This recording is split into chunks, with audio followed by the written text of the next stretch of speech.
Hey guys, how's it going? So today I'm gonna do a first impression review of a game called TFM The First Men. Now, once again, I'm gonna do this as a live stream. So I am live on Twitch and on YouTube, and like I said, I'm gonna do it as a live stream. Normally I don't do these as a live stream, but I'm testing it out these days to see if the live stream format can work nicely, because usually I actually in any way basically record uninterrupted when I do these videos. So I am gonna play the game for an hour or two, and I'm gonna give you my running commentary throughout. So the game is not yet released. TFM, The First Men, is not yet released. It releases in about 2 weeks from now. So the Steam page is up on Steam, but you cannot play or download the game yet. So yeah, when you see this video, don't be confused as to why the game is not yet released. The devs were nice enough to give me pre-early access code for the game, but when the game does release on Steam, it will be into early access. So we are now going to play an early access version of the game. So this is completely a early access first impression review of the game. So first off, the first issue that I see with the game is that there's no graphic settings, like literally no graphic settings whatsoever. You can switch VSync on and off, but otherwise than that, like, you can't change the graphical settings, you can't change the display settings, so you can't even change your resolution, you can't change your FPS, you can't change your graphics, none of that. So that is a pretty big issue, but I really hope that they fix that when the game releases. You know, like when the game releases, I hope that you can change your stuff, you know, like the settings and stuff like that. So with that being said, let's jump into the game. So there's a tutorial. I guess we can do the tutorial. I mean, we can just jump ahead to any of the other maps, but let's do the tutorial. This is a colony builder, colony sim game, so it will be intricate depending on the game, you know. Like some of these colony games are really quite basic, but we will see if this one is really intricate or not. Young lady's name is Taritha. She's not aware yet, but recently she was to shore on this island. She and her companion Hagen escaped from a pirate ship, and the ocean was kind enough to deliver her here after a vicious storm last night. If Hagen experiences the same fate as her, maybe they can make this place their home. There's only one way to find out though. Let's go on an adventure. Click on Taritha. WASD. That's understandable, even though it's bloody slow. Scroll in and out with your mouse. That's good. You can scroll out nice and far, holding down the middle mouse button. Yeah, that's much quicker. Holy crap.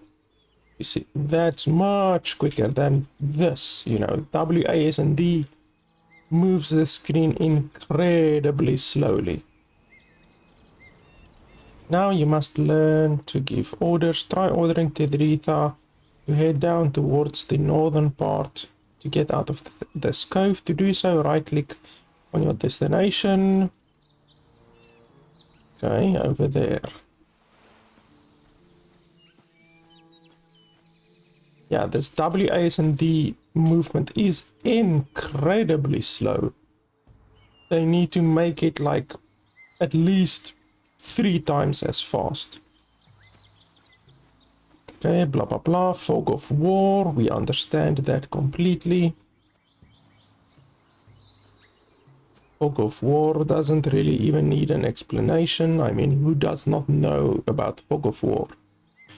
There's a dagger, pick it up. Let's make her hold it. How do we do that? Right click. Let's make her hold it to protect herself against any. Right click. Send, drop, bind. Stock. Okay, right click. Stock. Why can't I click on it? Doesn't have one yet. Sends the item to one of the owner's party members, which Taritha has none of yet. Drops it on the ground. Bind equips the item with a twist. Once you bind an item to a character slot on the left side of the character screen, it can be unequipped. It can't be unequipped and can only be replaced by another item. Well, that's really stupid. Only matching categories shown with the white icons can be bound to a character. So weapon, head, chest, jewelry, trinket. Let's bind. So right click, bind. Notice how the dagger fit into the weapon slot and a new skill is connected. Before binding an item to a weapon slot, the character uses skills that are generated by the race trait. Humans, for example, have the punch skill.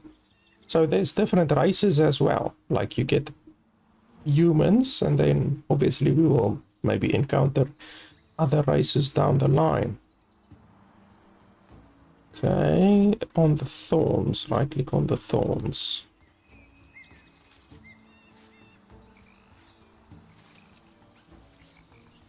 So there's butcher, cut, that's it.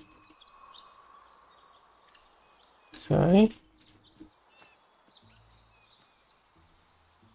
Where must we go?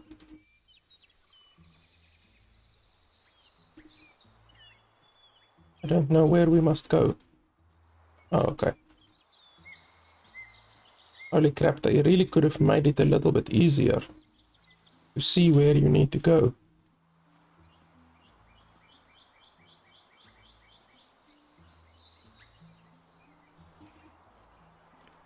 Okay, there's an enemy.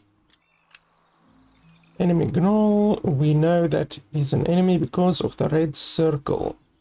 Upper left corner, you can control the speed, slow, normal, fast, or simply press space to return to the last option. For the purposes of the tutorial, the game is paused, but normally this wouldn't happen. As soon as you're ready to face the enemy, unpause by pressing space, and then I guess we just attack them by right-clicking, I'm assuming.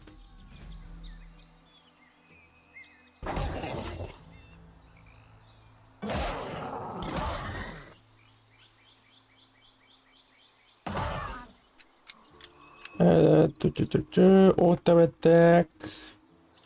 Skills must be chosen by you. Also note there is combat bar above her head now. Maroon is endurance. Shows how far Taritha is to being unconscious and possibly dead, so it's health. Why do they call it endurance? Just bloody well call it health, you know? If it is also on the character detail panel, yellow is her action timer, meaning when it is depleted, she will start to cast her currently selected skill if the target is within range of the chosen skill. White bar is when the action is ready, represents the chosen skill's casting time. Blocked Purgle attacked us. There should be a way to get rid of this boulder and continue our search. Okay, so I guess we just keep on attacking.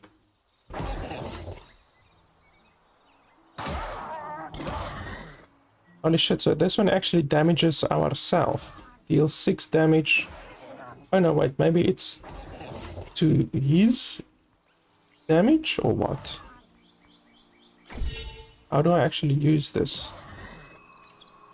Okay, so he now has protection on him, which means I want to run away until that protection goes away. There we go, the protection went away.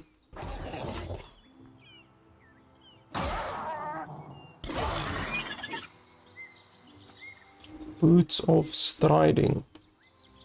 So do we need to bind these as well? Bind. It's stupid that you have to bind stuff, like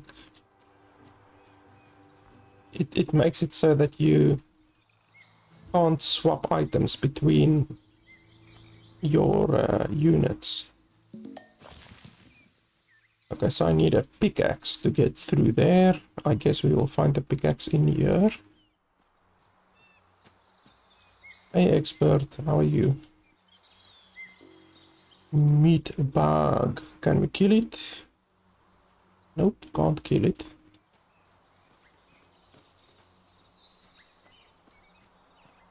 Pickaxe over there. Bit rusty, blah blah blah, boulder.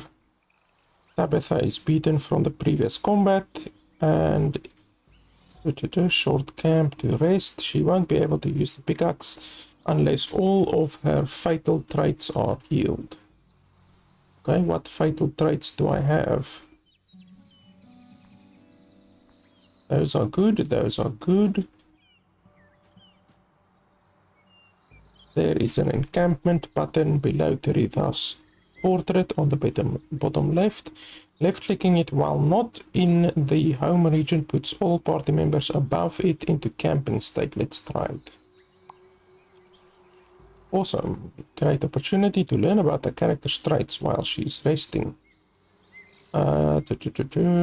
Get rid of fatal traits in exchange of a fixed amount of posterity points. What the hell is posterity points? Got no idea. Here on the upper left side, the character's name. It's not possible in this tutorial, but usually maps allow you to change character's name simply by left clicking. Beneath is the character's age and the entity it belongs to. Okay, so there. So that's your name and your age and the entity. Okay, so basically useless information. Okay, so that's what they're doing currently. When characters pass certain thresholds by performing activities or casting skills, they level up their associated stat, increasing its base value by 1. On top of that, the character's traits also add up to the calculation to get the final stat, but we'll get to traits in a bit. Behind are energy bars. Okay, so these are your energy bars. Their maximum is 100 and minimum is 0. When a stat depletes to 0 by any means, the character receives a fatal trait associated with that stat, reducing it by 1. Fatal traits stack indefinitely as red skull icons on the bar. When a character's primary stat reaches 0, it simply dies. To the right of the primary stats is the secondary stats. There are, however, no limits to how high or low a secondary stat may go. Feel free to hover over them to get a sense of what they are and how they modify crucial aspects of a character. They can also be modified by traits. So I see, like, that skull is now going to disappear. You will see there just above my character will come a little thing in just a second, and then that skull should disappear. There we go, it just happened. So by resting, you get rid of those things, those skulls, but I'm not sure, like, can you rest indefinitely, or can you only rest a certain amount? I'm not really too sure. Crafting, performing activities, triggering trait effects or casting skills grants the character path points. When you see there, -10. What was that? Okay, come on, I don't want to. Okay, let's pause. When a character exceeds 100, they get to spend that 100 and get a chosen reward. Okay, so that is path points. Primary way to progress a character and will be used extensively when they're in the settlement, performing activities to gain new passion, perks, or feats. Right next to it is the craft panel, which simply gives the character chosen assignments, craft new items, constructions, and doodads as long as they can pay for it. These will be queued to the assignment panel we've seen before, so that's that over there. And finally, we have traits. They are the backbone of a character and provide numerous effects with triggers or with a time interval. They can modify stats, the look of the character, unlock new path or craft choices, make the character perform new and unexpected activities, and the list goes on. So those are all of our traits. Powerful toolbox to shape a character. What many categories? Feel free to hover over the traits. Blah blah blah. Since Teresa had fully recovered and removed all of her traits, we can continue to the boulder. Blah blah blah. Let's draft Teresa by left-clicking the button on the party panel at the bottom left. Is that one? Yes, it is. Boom. Okay, and then we can mine this thing. No, we want to mine this. Bind. Oh, I can't bind it. Okay, well, she is using it currently. You can see there the progress bar. So she is currently using it. Holy shit, it actually destroyed the item. That's weird. Like, it literally destroys the item that you used.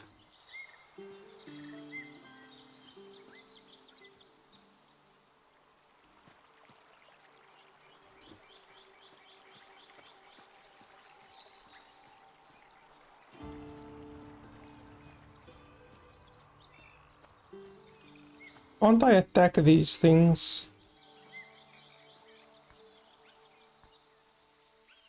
Like, there must be a way to attack them. Because, I mean, I'm literally walking past all of this stuff. I'm right-clicking on it, and it doesn't want to do anything. And I'm clicking on it, and there's no real attack option from what I can see. I want to hunt them. I want to get experience and stuff.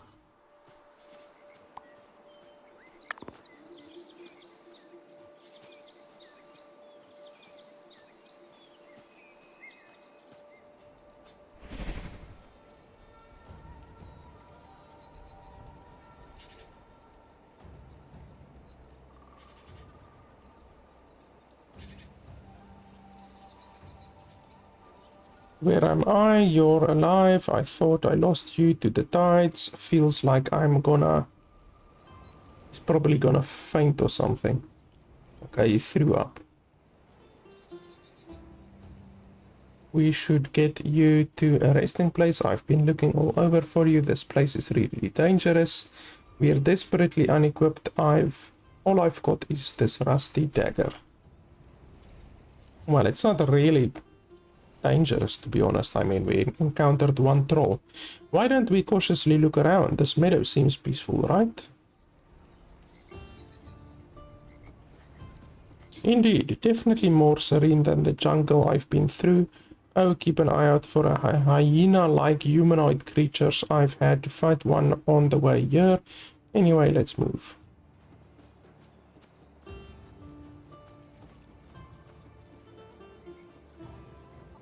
Look, magical tree there. Looks like it was here for a long time.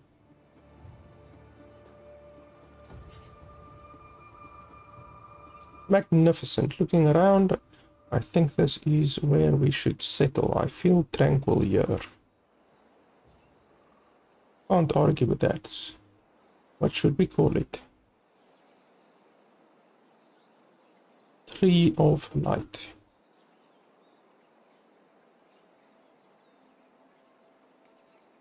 Gathering tree.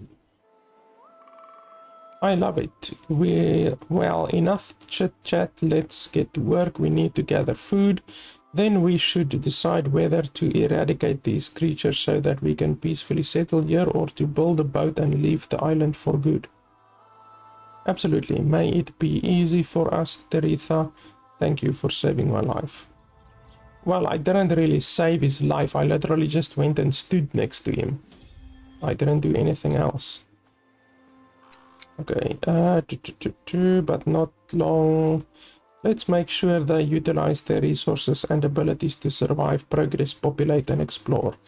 In TFM, characters are not directly controlled when they're disbanded in their home region. Instead, they choose from a pool of activities based on their assets of their settlement and, most importantly, themselves. That's pretty standard in games like these.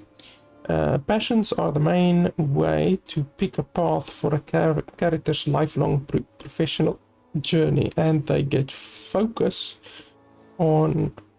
As they get focus on a specific field, unlock new craftables on that field, and improve themselves with the new perks and path choices. Select Teretha or Hagen and click on the path. Well, I did click on it. Left click on paths button. Okay. So I can choose gatherer or collector. Both of them seem to be the same bloody thing. Responsible for gathering crops and generally prosperous goods. Responsible for collecting industrial goods. Okay, so they are different. I'm not really sure which one will be better. I guess let's go with the gatherer option. And then we click on him. Wow, he's got a lot of points. Let's make him collector, I guess.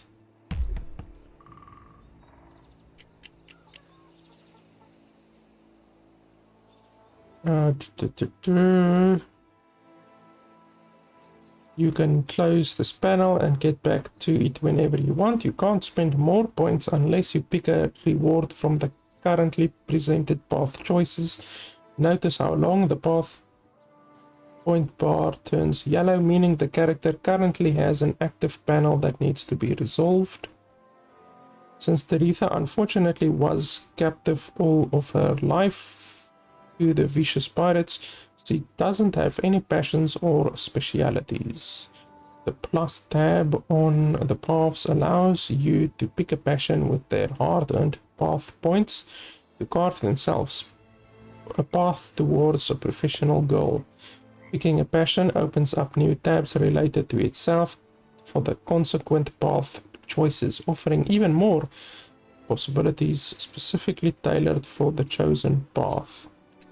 Like, this guy is just standing here doing bugger all. Can't I have him do something? Because he's not doing anything right now. Responsible for collecting industrial goods. Well, am I not going to get any industrial goods anywhere? Or what the hell is going on? Color borders in TFM. Everything is related to color. If something is green, for instance, you know that it has something to do with the body stat, prosperity point, or simply another green related asset. Excellent. The character now has a passion to pursue and improve upon. No more a life without responsibilities and consequences for the good of the pack. We have a passionate character, but in order to start getting work time activities, required construction must be crafted. Open up the character's craft panel and left click on the name of the construction that says mound. Left click on the empty space near the gathering tree. This will let the character craft the construction site.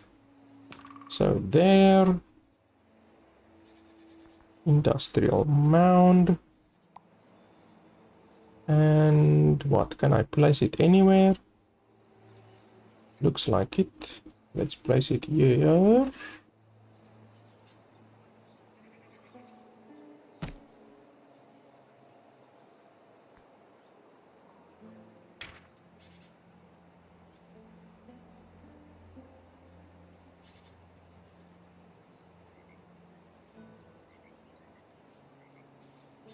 Okay, so it looks like he's collecting stuff. And he's building. Takes a little while, but at least he's doing it. Okay, so she's ready for her next trait. Whenever this character finishes a raid work time activity, there's a 10% chance to gain influence. Receives a fatal hard trait. It has 10% chance to be instantly removed. Whenever this character finishes work time activity, mind. Ah, that'll be good. Okay, so we have the mound. Superb. Now we have a mound for our characters to bring related resources. Let's learn about operation panel and points. Like other things, these are also related to color concepts. Characters, their stats, passion, archetypes, and combat classes. You can click on them to open the detailed character panel. So if you press F1, that is the character panel, and then I'm assuming F2, F3, F4, F5. Let's see, F2, F3 is relations. Relation stats below 50 mean they're your enemy, they hate you to death and will attack on sight. Between minus 50 and 50 means they're neutral to you, they can be forced engaged or do the same to you but won't attack automatically. Above 50 means they are friendly, they won't attack you and won't be able to attack or force engage them too. Traditions unlocks new passions for your characters to pursue. The big button just beneath the tree lets you know how much unity you need to pick a tradition. Below it is your currently owned ones. Above it is the tree trunk. Trees trunk are your pickable option with all the prerequisites matched. So I assume I can't pick any of those currently. If a tradition is up in the tree's green area, that means you need to unlock other traditions before getting that one. Left clicking a tradition allows you to see the line prerequisites, what it requires too. Okay, so you can see the alchemy tradition, hierarchy tradition, all of that different kind of stuff that it requires. And I've already unlocked these two. And I guess I can attempt to unlock these, maybe. Hunter, let's go with Hunter. So with Hunter I need fauna. Exploration tradition. So I don't have the exploration tradition currently. And then F5 adaptations group affect multiple characters with the same criteria. To unlock one among multiple randomly generated choices, you need the amenity requirement shown in the upper right corner. Below your yellow bar is your already unlocked adaptations. Okay, gathering 3 with the chests next to it. In the upper right panel is the settlement stockpile. Left clicking it will show your settlements item stockpile. So that's that over there. There aren't individuals or collective item limits for stockpiles. You can stack as many as you wish. Don't forget to utilize the filters above for a more convenient search. You can click on items and send them to disbanded settlement characters instantly. Hover over the item category filter above the stockpile to learn more about them. Where are you going? Holy shit, you're walking far. Congratulations. Okay, so what? Are they going to the boat or what are they doing? Oh, he's just sleeping. I don't know why they're walking around like that, but anyway. Let's see. Can you... Oh, you can get new perks. Increases all settlement point income of this character by 1, but reduces self-energy by 3 every time. Okay, that won't be bad because the self-energy just means that she will need to sleep, basically. Whenever this character finishes a black work time activity, amenity increases by 5. Black work time activity, so that's this over here.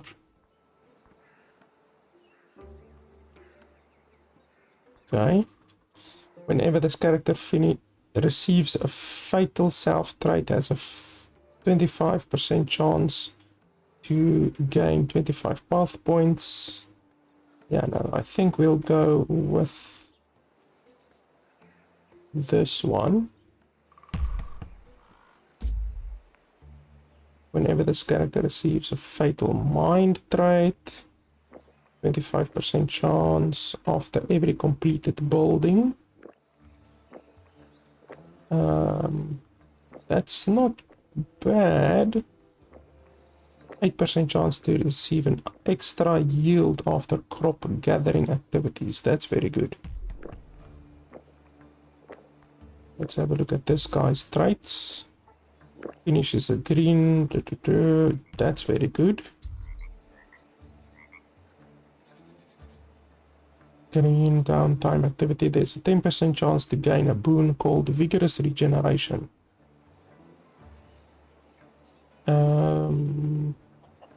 10% chance. No. Member receives all of their energy balls fills up by 10. That's not bad.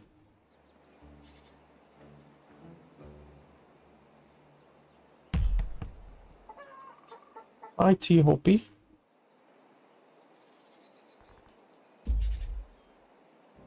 Yeah, the game is pretty cool so far. I'm still trying to figure everything out, but it seems pretty cool. Blue work time activities. There's just a lot of reading that you have to do, like trying to figure out everything. The game is actually really quite intricate. It's like there's multiple different disciplines on all of the characters. Obviously you're gonna have a lot of traits eventually. I mean, I already have like 10 traits or whatever, so you're gonna have a lot more traits eventually. Each of your characters are gonna have different traits. You're gonna need to remember which traits every character has. All of that stuff.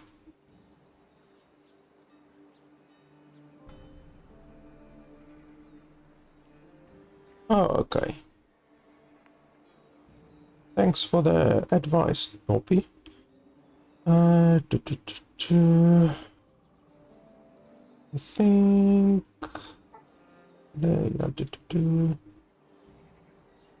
And they can even get upset. You can see here, this one says that they might get upset and stuff like that. So there's even, like in a lot of colony games like this. I actually played another one just yesterday, which was actually really good, called Stranded Alien Dawn. It's also a new one from the same guys who made Tropico, and I actually really like Tropico. I played that one, and that one also, like the characters can get pissed off at each other, they can get angry, they get status ailment kind of stuff when they get angry at other people. It's like really not just your standard colonism. For instance, the blue collector box, you could improve collector into a woodworker. Okay.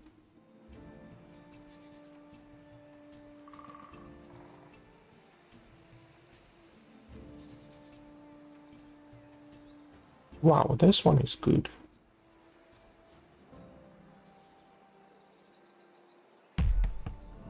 That one seems very good. I wish the characters were a little bit more visible, because I mean, I think if you have a lot of characters on the map, you're gonna struggle to see all of your characters. They must just be a little bit more visible, in my opinion.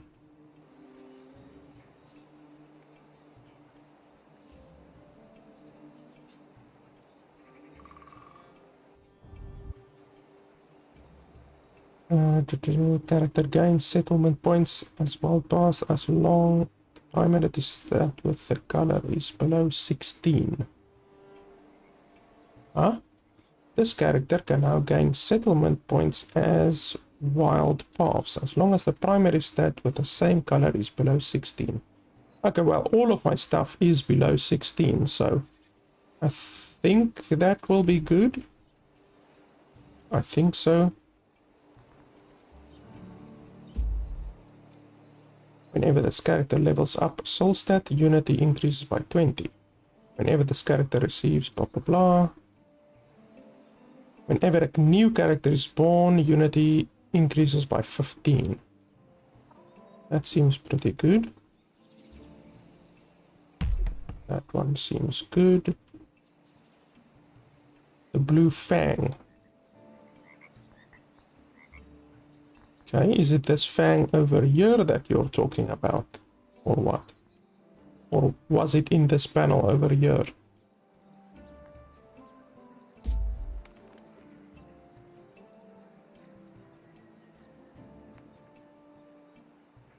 Oh, okay. Whenever this character levels up a body stat, permanently increases endurance by 3%. Whenever this character receives a fatal heart rate, receiving fatal mind, while not in combat, grants 25 industry, 10 mind, and removes 1 random. Wow, that seems good. Let's do that one.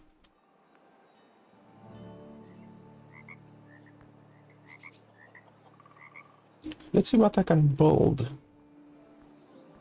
Okay, I can't really build much. We can build another mound. That should be fine.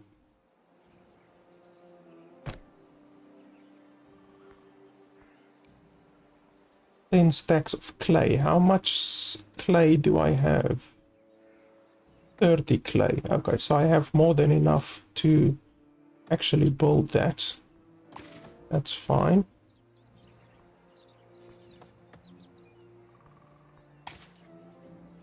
Hey, I can build a nursery now for some reason. Unlocks tending activities, nurses, prosperity mound. Okay, prosperity mound. Characters will prioritize this construction. Okay, we can do that.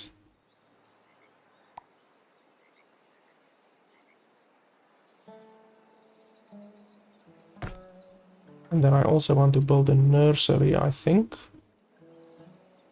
Caretakers prepare teaching materials, generating unity, and craft learning resources and consumables for infants and children. Nursemaids can spend time here to generate unity, craft impregnation salve, and let females become pregnant by consuming it. That's cool, so we will obviously be able to increase our population.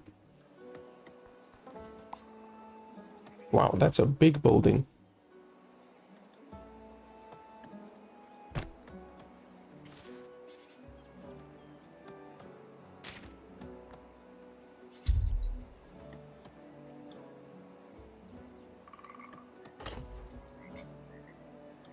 whenever this character... Whenever a settlement member gains industry, they gain 2 more, and this characters gain 1. That seems good. Have 25% chance to save industry stack after every completed building. This one seems very good. Industrial. I can't click on these here. Oh wait, I can. Holy shit, I didn't even know that. I was just going with the default stuff the whole time, but apparently you can click on these here at the bottom. Collector. That's really cool. I did not even realize that. So maybe I want to make this one a collector or a water carrier. Efficient gatherer. This seems good because she's already a gatherer, so making her a efficient gatherer I think will be good. Let's go with that one.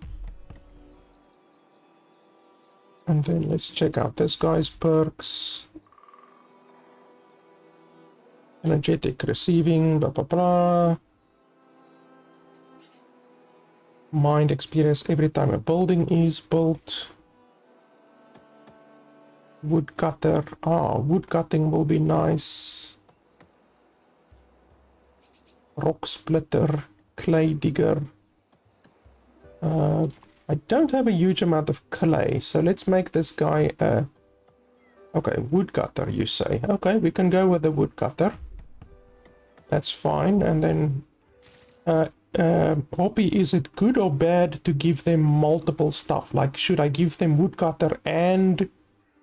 clay digger and water carrier and stuff like that, or should I keep it to as low as possible? Basically, what's your opinion on that? Is it okay to give them multiple jobs or not?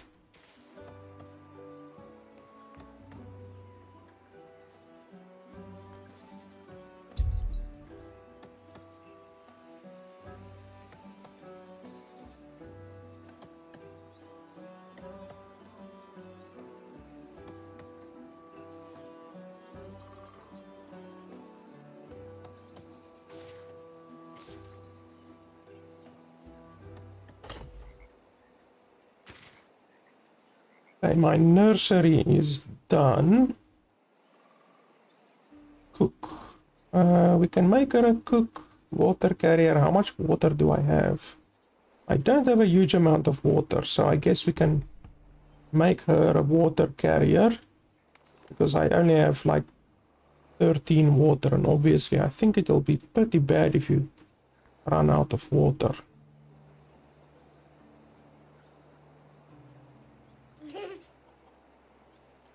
Okay, so how do I make that solve? They said something about impregnation solve, because I definitely want to get my people pregnant.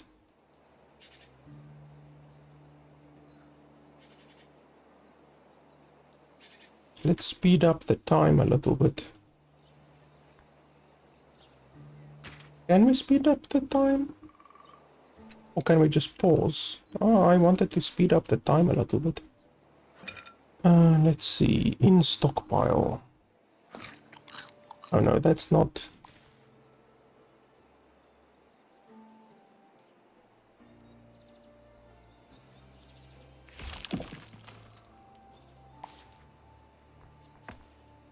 Ah, there we go. Causes a female to get pregnant. I can even use it on the male. That'll be funny, I think. There you go. Okay, well, I used it on her now. Do I need to bind it? Oh, no, I can't bind it. Okay, so, well, she has it, so hopefully she will use it eventually or something. Oh, getting pregnant. There we go. That's pretty funny. I like the idea of an impregnation solve. I've never seen a game where there is an item like bloody impregnation solve.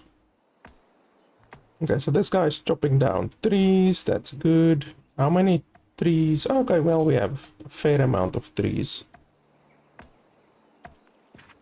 Okay, let's see what else. Character will occasionally smack nearby friendly characters to get rid of a fatal heart and gain 5 heart experience. Smack characters have a 20% chance to receive a random fatal stat modifier. Well, that's not very good. Character levels up his soul stat. That seems good. Let's use that.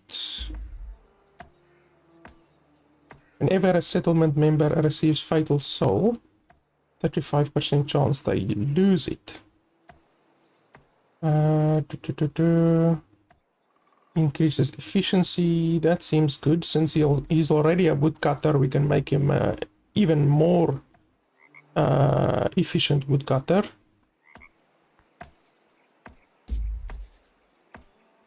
Whenever this character finishes a downtime activity, has 5% chance to gain 60 points. Well, 5% chance is very little. That's 50% chance to grant 1 point after finishing each construction. I don't do a lot of constructions, so that's not very good. Mind experience after every building per stack. Okay. Let's have a look over here. Cook. Efficient gatherer. Let's do efficient character.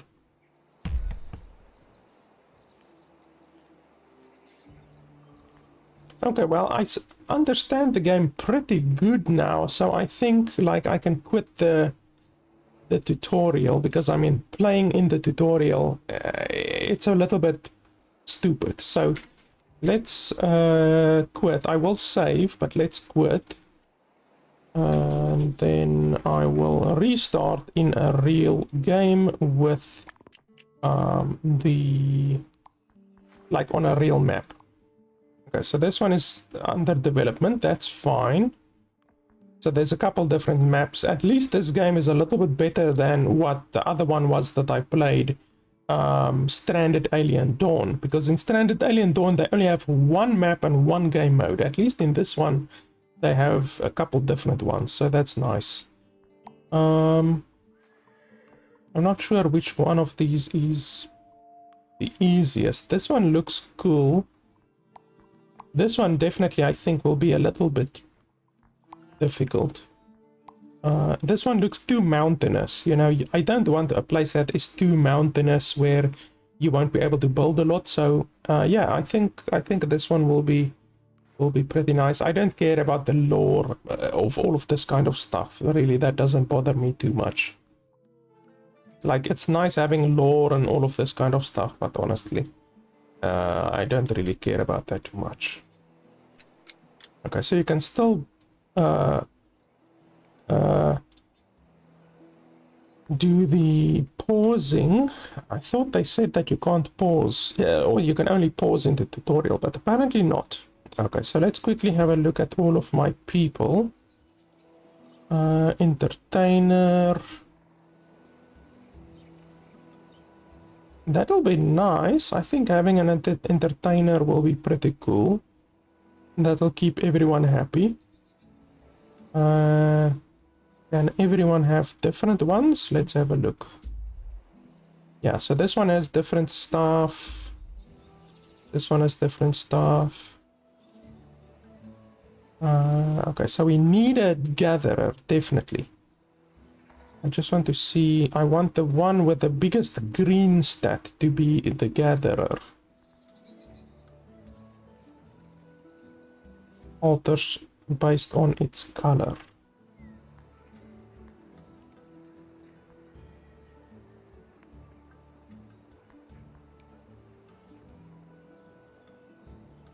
Okay, so let's take this. Well, no, let's not take that one. Let's take this one, and then we can make them a gatherer.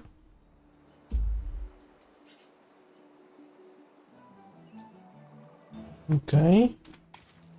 Ah, okay, that's useful. So you can see all of the stats here. That's pretty nice. Let's have a look. Whenever this character finishes a work time or camp activity, stride increases by 2 until it reaches 20, then it resets. Not very useful in my opinion. Whenever this character receives a fatal body trait, it is instantly removed. A character will occasionally help other characters by encouraging them, granting 10 path points and a small energy regeneration. That seems good. Settlement member finishes a white work time activity. This character gains 3 soul experience. Let's go with this one. That one seems nice. Any stuff that benefits my other people as well, I think will be pretty nice.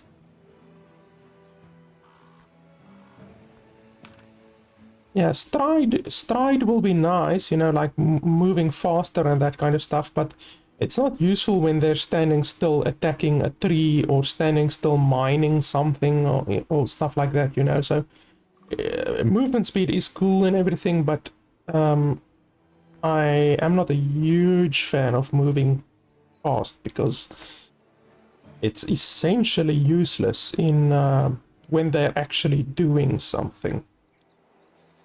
Okay, so I already have one collector. We can make one entertainer as well. Let's see which one would technically be the best entertainer.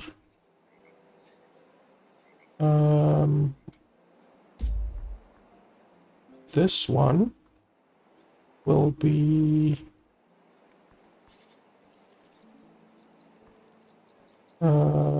enthusiast. Let's see.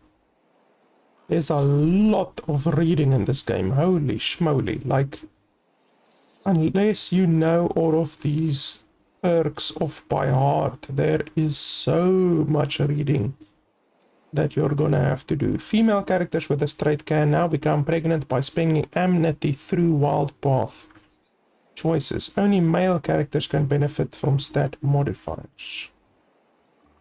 So is this one a female? Yes, it is a female.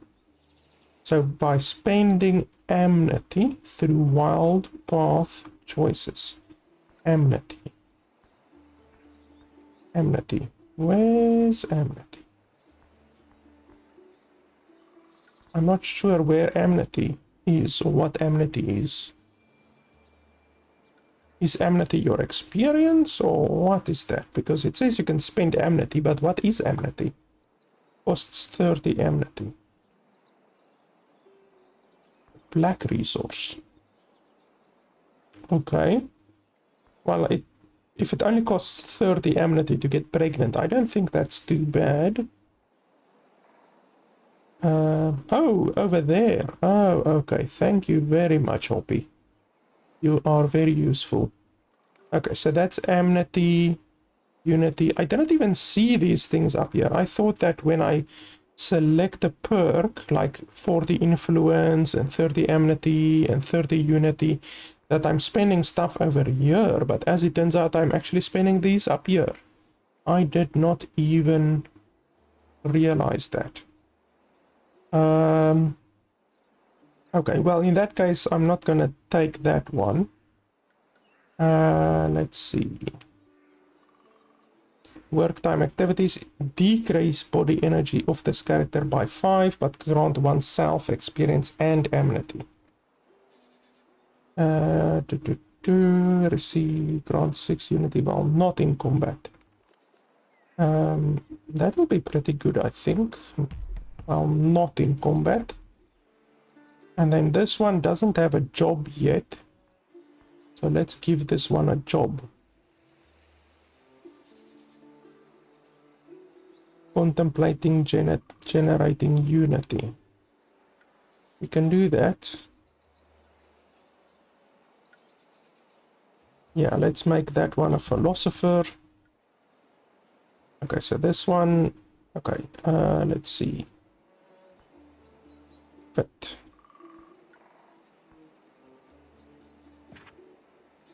So we have a collector and we have a philosopher. First step, dangerous, bountiful career, combat, classes, character must commit to an aspiring adventurer first. Getting hit by enemies and training against dummies will have a chance to increase the character stack. Once it reaches 10, it will transform into adventurer and the character will be able to choose a path class. Okay, I'm not 100% sure what character stats would be good for this. I'm assuming body will be good and maybe heart will be good as well. Mind probably will not be so good for an adventurer, but in that case this guy will be pretty good, I think. Let's see.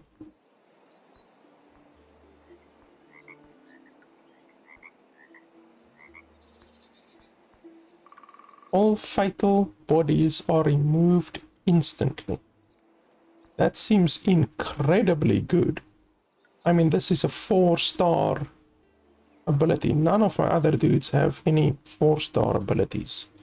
So I wonder why this one is so beefed up with a 4-star ability already. And this one is 10 body, so I think this one will be a good one for a adventurer. Let's take adventurer.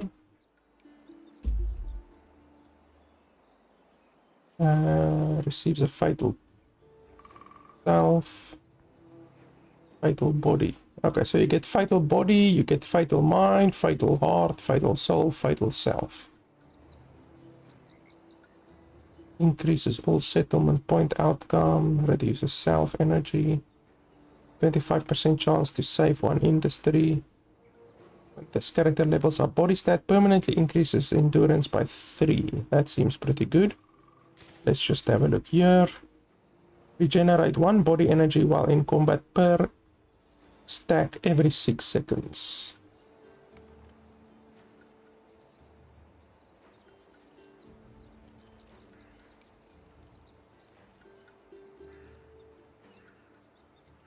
I'm not sure which one of these will be super good. Regenerating body energy.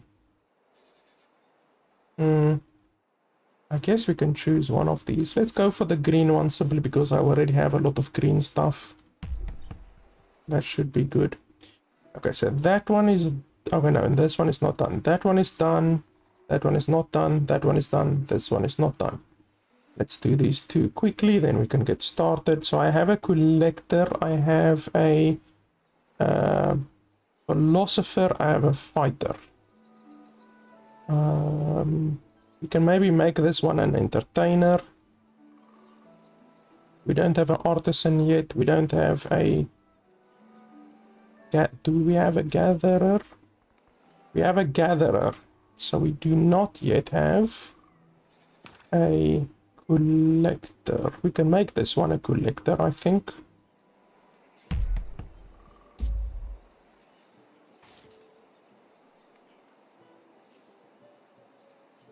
And then we can make it a efficient collector as well. Or a clay digger. How much stuff do we have? Clay. Clay. We have 50 clay.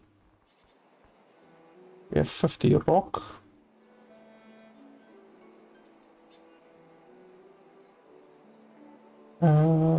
Wood. What do we want to build? Let's quickly have a look at the building.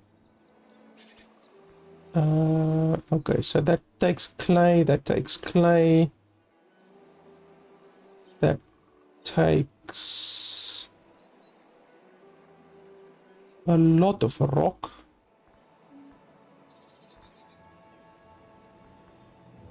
Yeah, okay, we can go with the woodcutter, that's fine. So that opens up privy, makeshift hut to relieve oneself from the burdens of all bowel movement. Unfortunately, the vision is not blocked properly and there's no water supply. 2 stacks of 3 tanks, holy schmoly. That's a lot of 3 tanks. Wood shelter. Yeah, we can do a lot of wood shelters, obviously. Okay, and then can only he build it? That would suck if only he can build it. Okay, let's see. This guy is the last guy that we need to give something. Crafting. We can make this guy a crafter. Why not?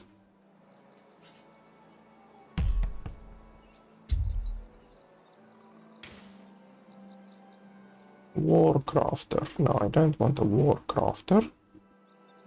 Character finishes the green downtime, 10% chance. Increases stride. Whenever a settlement member finishes the downtime activity, this character gains 1 unity.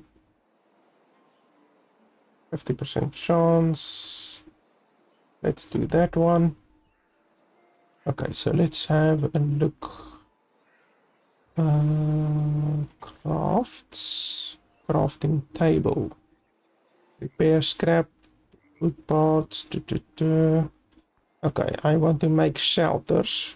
Probably a couple of shelters, to be honest. Wow, shelters are big. I don't like the fact that if you place something, then it destroys the resources around it.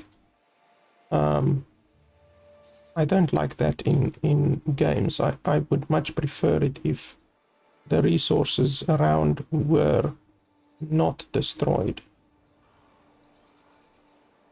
But I guess you can't do much about that. Okay, let's place that one there. And then after that, we can... Okay, so we already have an industry mound and a prosperity mound. So we don't really need another one of that. Let's start the time. Everyone go do what you want to do.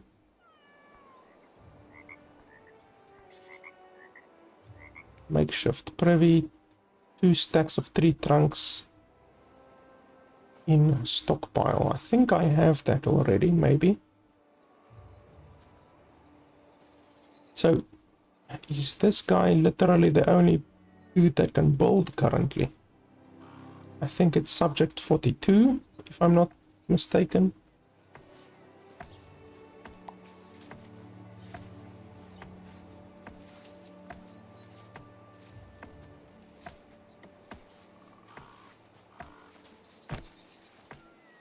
Yeah, we build that one there.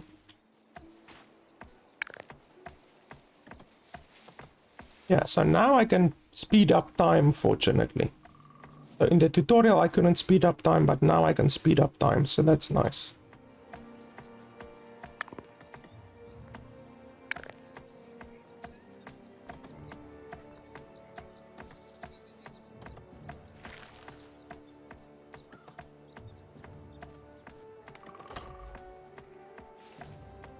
I would have liked it also if I could...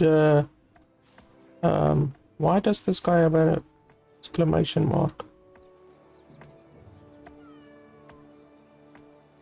Desire. I need new friends who are fit like me. Okay.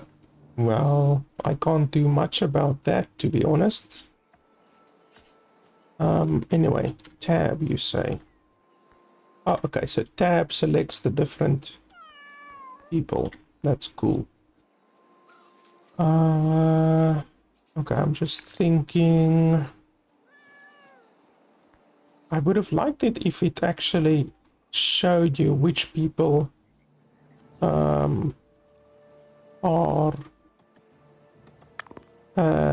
ready to level up. That would be pretty nice if you could see that. Okay, 4 stacks of chunk rock. And let's do that.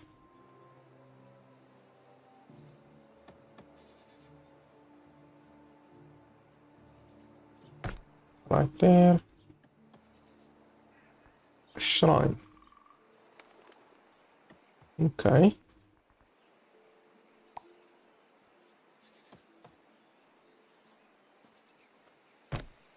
It sucks that they don't tell you this, you know, like my philosopher isn't complaining or anything like that from what I can see, you know. So if my philosopher needs a shrine, the philosopher needs to tell me somehow, you know, like just notify me, or even the text. I saw one of my guys actually talking, like he had a little bit of text above their head.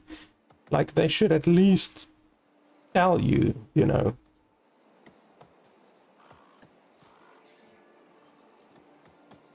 Like in Sims, for instance, if your Sim needs something, like here, this guy just did a frowny face for some reason. I don't know why, but at least he like notified me, listen, I need a little bit of attention. I don't know what this guy needs attention with. I don't know why he was frowning, but hopefully he will now be happy with his crafting bench. Okay, now I can craft a whole bunch of new stuff. Hammer pouch. Gatherer's sharpened rock. 4 extra prosperity. 1 stack of artisan. Character with at least 1 stack of gathering trait. Okay. Woodcutter's hatch. Okay, we can build this, I think.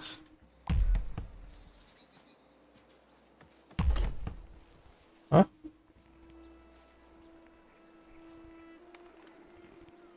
What did I just do? I clicked on it and it made a sound, but... Oh. Oh, okay, so that's crafting. Oh, okay, I understand. No, I don't want to craft more. Come on. Pause. How do I cancel? Cancel. Okay, there we go. I thought that was some kind of a building. Okay, so this is tools. Removes the need to visit Gathering Tree to get a new hammer every time. Okay, that'll be useful, but it costs 2 stacks of tree trunk and 2 stacks of chunk rock. That seems a little bit excessive. We can do this one.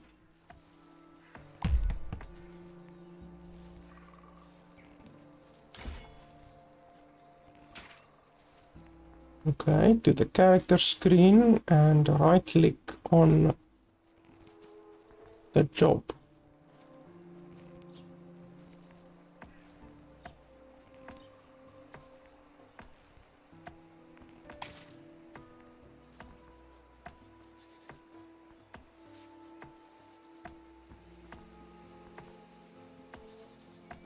Individual character panel.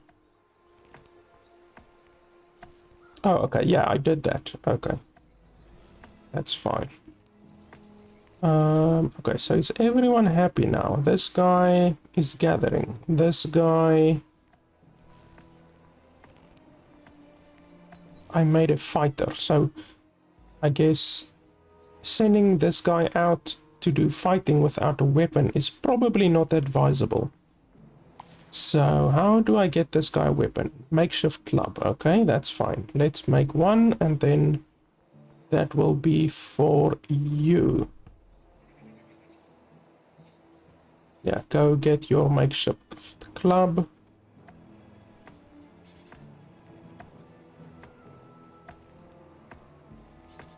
How many people can fit into a shelter?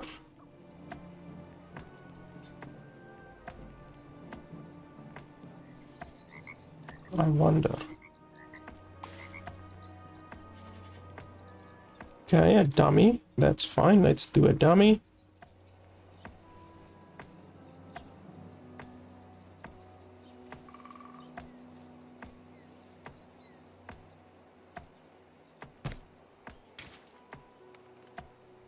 And then...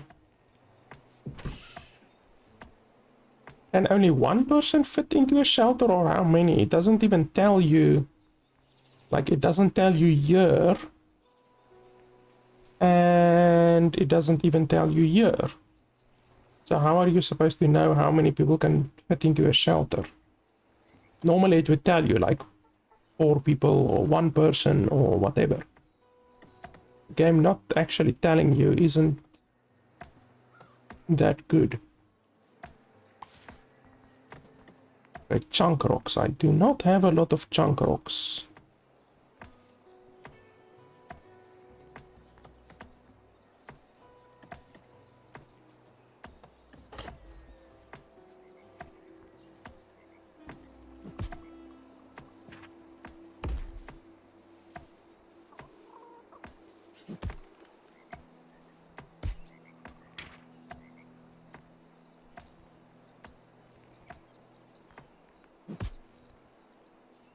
Okay, so she is busy training over there.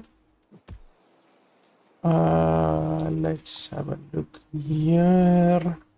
I need more shelters, definitely. Because if only one person can get into a shelter, then that's not enough.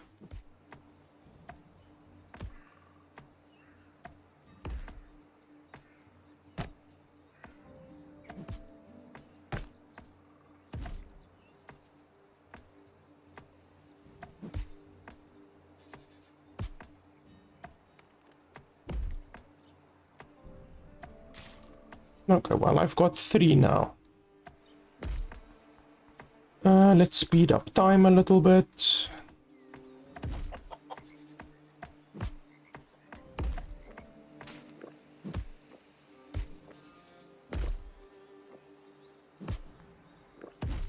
I do notice that you gain experience, or the path experience, much slower now than what I did in the tutorial. In the tutorial, like every bloody 15 seconds, I had enough points to spend on a level.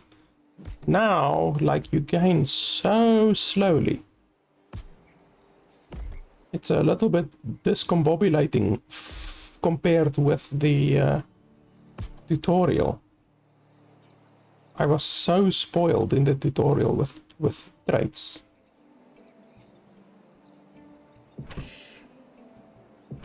Oh, and this wooden shelter looks different from this wooden shelter. That's interesting. So different building, well, the same buildings can sometimes look different. That's interesting. PC, is this cat actually is the cat actually mine, or what the hell?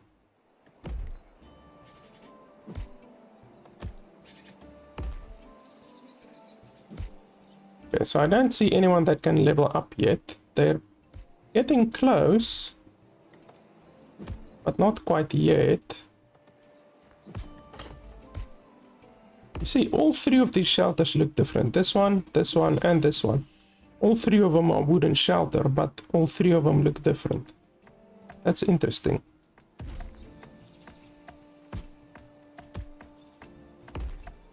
Okay, this guy is still having the sports buddies requirement, but I mean, I can't really do anything about that, can I? I need new friends who are fit like meat, but like, does that mean that he wants people with a lot of body, or... Oh, fit. Oh, okay, fit. Okay, so if I can, then I should give someone the fit trait. I guess I can do that, maybe. There's still a little bit of time left, about 4 minutes. Okay, so this one now has a trait that they can take. Let's pause time quickly. Okay, so I can make this one into a better fighter right now. Stacks with intensity. Stacks with intensity.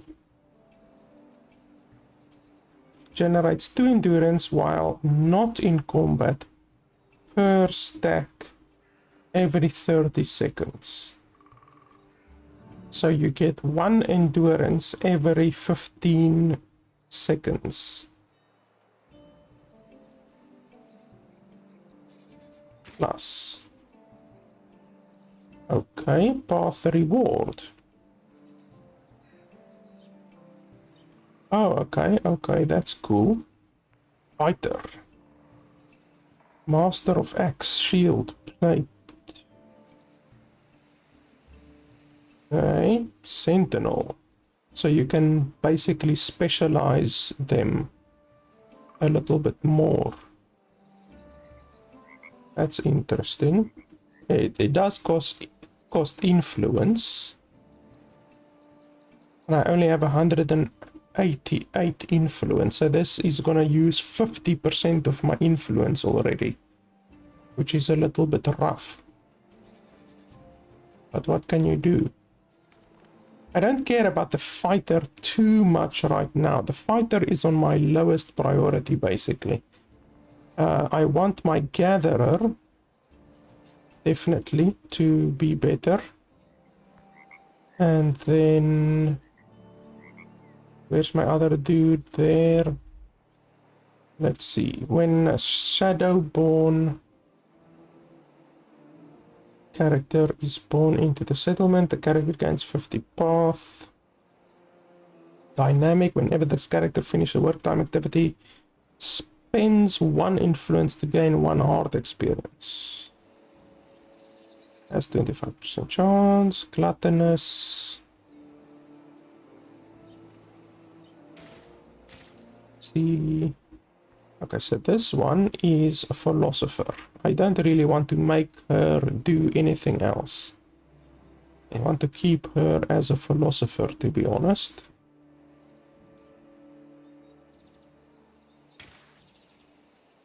Focuses on brainstorming ideas and goals, can craft lore stones. They can be consumed to obtain quests. Convert purifying essences to curing essence. Convert purifying essence. Contemplating grants 1 unity per stack. Reaching 5 stacks unlocks the enlightening essence consumable, granting 100 path points to the consumer. That seems very good. Yeah, I'm definitely gonna go for this one. That'll make her a much better contemplator. And then... soul stat, no. Work time activity. Work time activity. I'm not sure what a work time activity is. Like, is this merely... what work time activity? Oh, okay. I understand now.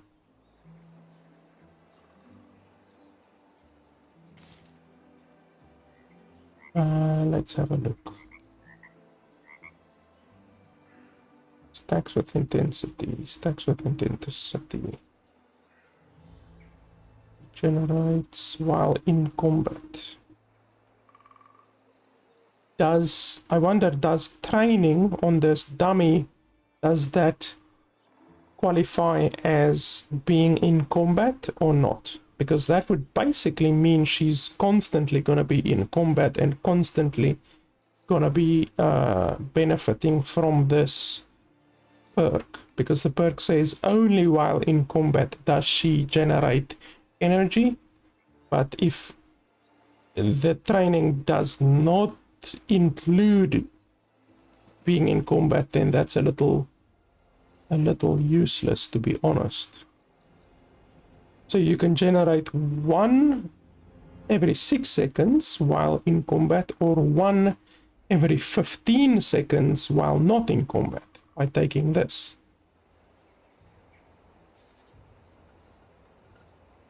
I wonder.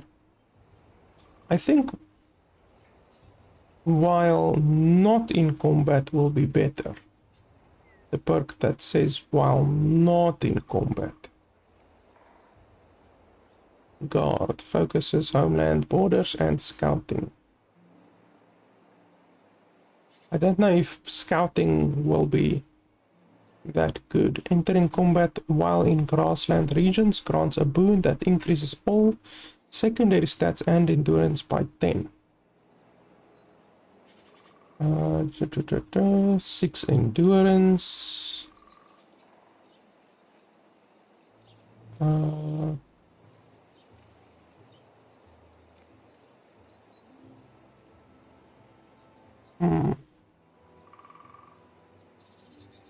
This one gives a crap load of endurance.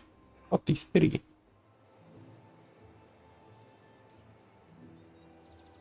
I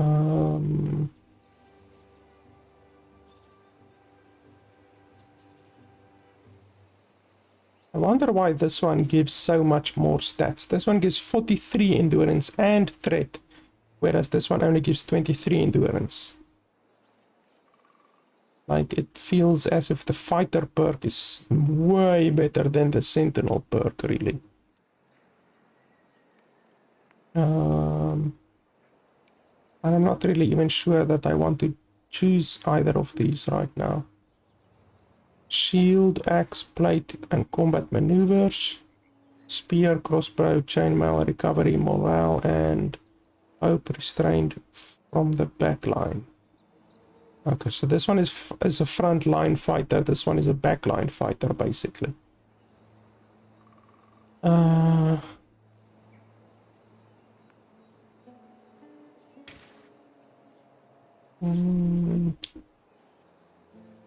really confuzzled on what I want to choose for this one.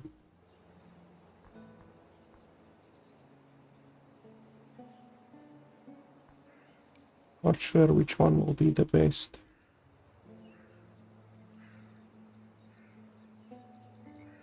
I won't really gain a huge amount of benefit from any of these. I mean, let's go for that one. I guess that's fine.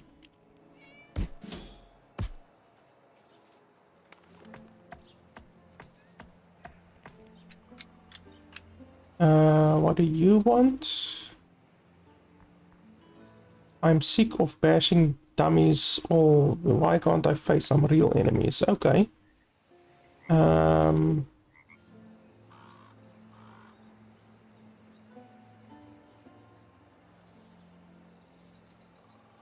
I attack snakes? How do I tell this dude to go attack snakes? Or can't you? Can only the hunter attack these non-aggressive enemies, I wonder? I have another perk here. Maybe I should make this one a hunter. Is it good to make a hunter a fighter a hunter? Because I mean, while the hunter is hunting enemies, that counts as combat, correct? Or am I incorrect?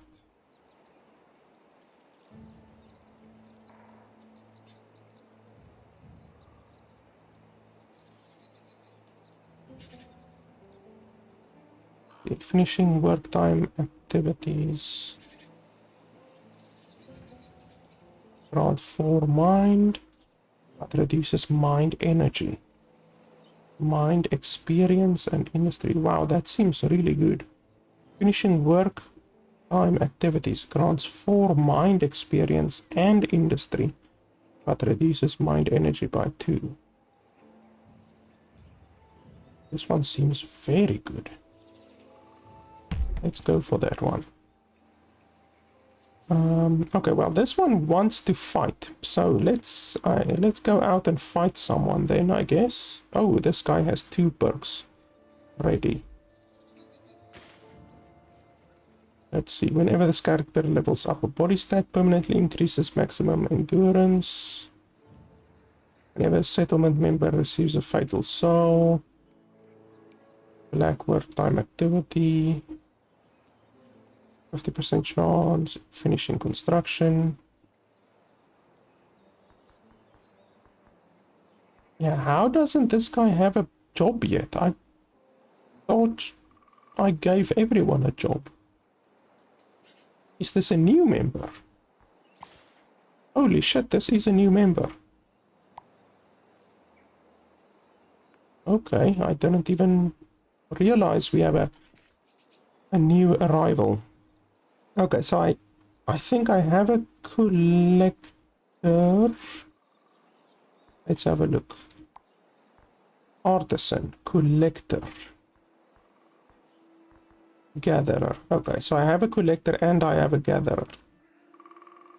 Nursemaid. I mean, I can make this one a nursemaid, right? Making this one a nursemaid will be fine, I think, because we do need a nursemaid to increase our population a little bit.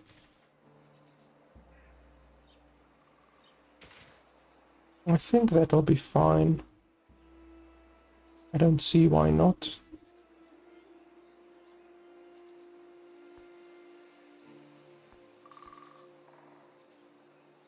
Yeah, let's make this one a nursemaid, why not?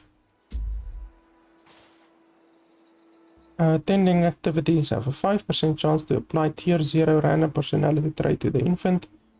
Tending activities grant 1 experience to all of the infant stats. Tending activities grant 3 unity per stack. What's unity?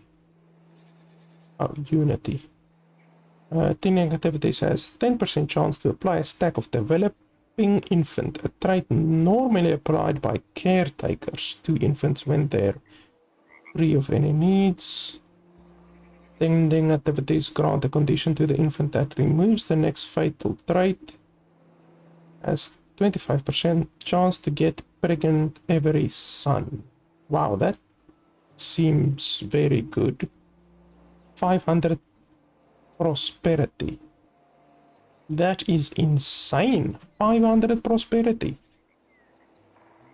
Isn't that a stupid amount of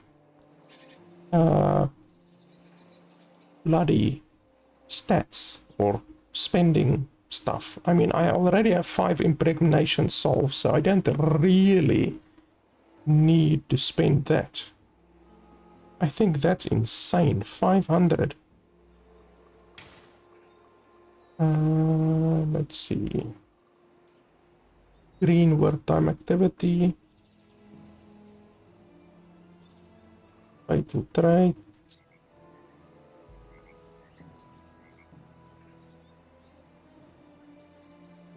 Soul stat.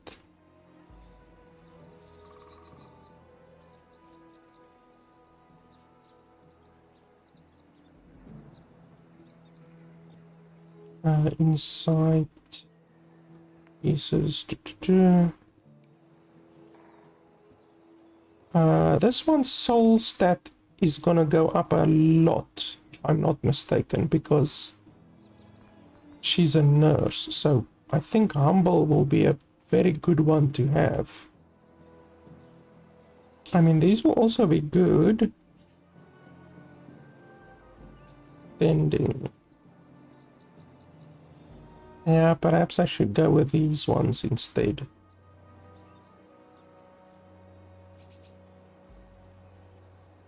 One experience to all of the infant stats. 1 experience.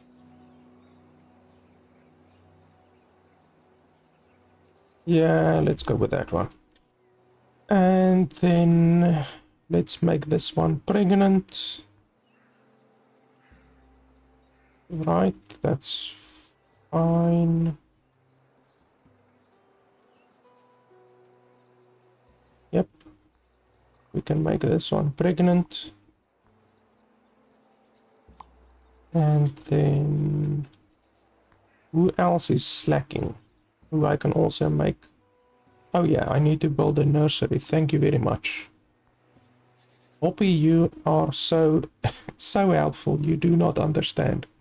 You've reminded me of so many things that I haven't actually realized because I'm too busy thinking about other stuff. Okay, let's have a look here. I really don't like the fact that if you place something, it's gonna destroy your resources. Like, that's really stupid. Like here, I'm gonna destroy this tree, but I mean, you can't really do anything about that. But it just triggers me. It's really inefficient that it destroys the stuff. Okay, so nursery, melee fighting dummy, training dummy. What's the difference between training dummy and fighter's melee training dummy? I don't understand. Scrap axe, what's this? Chop carve initials. Scrap axe and shield. Hey, I can get an axe and a shield. But I require a shield crafter. Roads. We can actually make roads. I haven't even made any roads yet. Let's see. A road.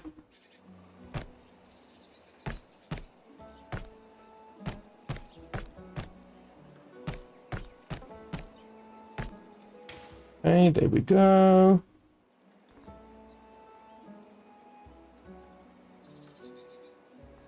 Okay. That's good. Good stuff. By the way, for anyone watching right now, you can wishlist this game on Steam. The game is not released yet officially. The game releases in about 2 weeks. So you can just go ahead and wishlist it, and the game will release into early access in about 2 weeks time. So far I'm actually enjoying the game. It's a cool colony sim. It's definitely a lot different from the colony sim that I reviewed like yesterday, Stranded Alien Dawn. For one, the graphics is a lot worse. The graphics of Stranded Alien Dawn really impressed me. Like, the graphics of that game is just insane. I do have that VOD still available on my channel on Twitch and on YouTube if you want to watch that, but this game is still really fun, even though the graphics obviously cannot even be compared to Stranded Alien Dawn. But both games are still in early access, so both games will definitely improve. But already, like this game, I mean, I've now been playing, what, like almost 2 hours, and I still haven't even scratched the surface, I don't think. I mean, you will know a little bit better, Hoppy, about how much there is still able to be unlocked in the game, but I think I haven't unlocked hardly bloody anything so far. Like, there's different categories of buildings as well, you know, like, I don't think, like, even the black buildings, I've only unlocked 1 black building so far. I've only unlocked 3 white buildings so far, only 3 red. Like, there's so much more, I think, to unlock. And I actually unlocked another thing literally just now. Where is it? I unlocked, oh, impregnation solve. Okay, so now my people can get pregnant. So now I can make them pregnant and increase, let's pause a little bit and increase our population a little bit. Hoppy, do you know if the tender, the person, where's that tender? If the nursemaid can nurse more than 1 baby at a time? Like, can she nurse more than 1 baby at a time, or is it 1 baby at a time only? Because then I really wouldn't want to make more than 1 woman pregnant at any one time, because then the 1 baby will be left without a nurse. Oh, okay, so she can attend more than 1 baby. Okay, that's fine. Then I'm not gonna worry about making more than 1 person pregnant at any one time. Is this one a bloody female or a male? It's difficult to see.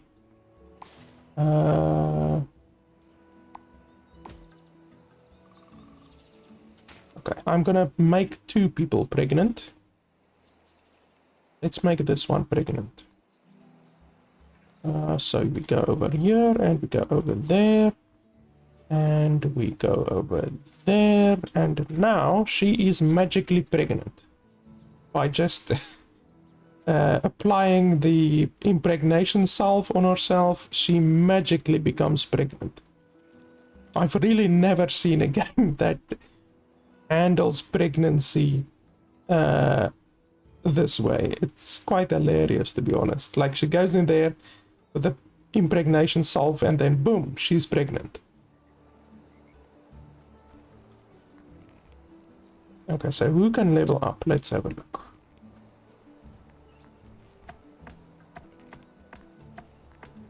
Okay, this one can level up. Let's have a look. So this is my gatherer.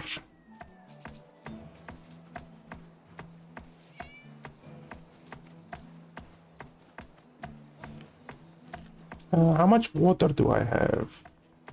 Water. 18. I don't even have water anywhere close to me, so that's a little bit of an issue. I don't see water anywhere. Okay, let's make this one a cook. And then I guess I have to build some kind of a cooking station. Yes, we do. Cooking station. Let's build a cooking station.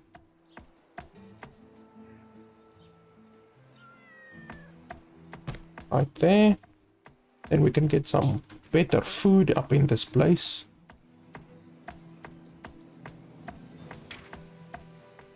Ah, there's water over there. Speak of the devil. I almost started stressing, thinking that there won't be any water nearby.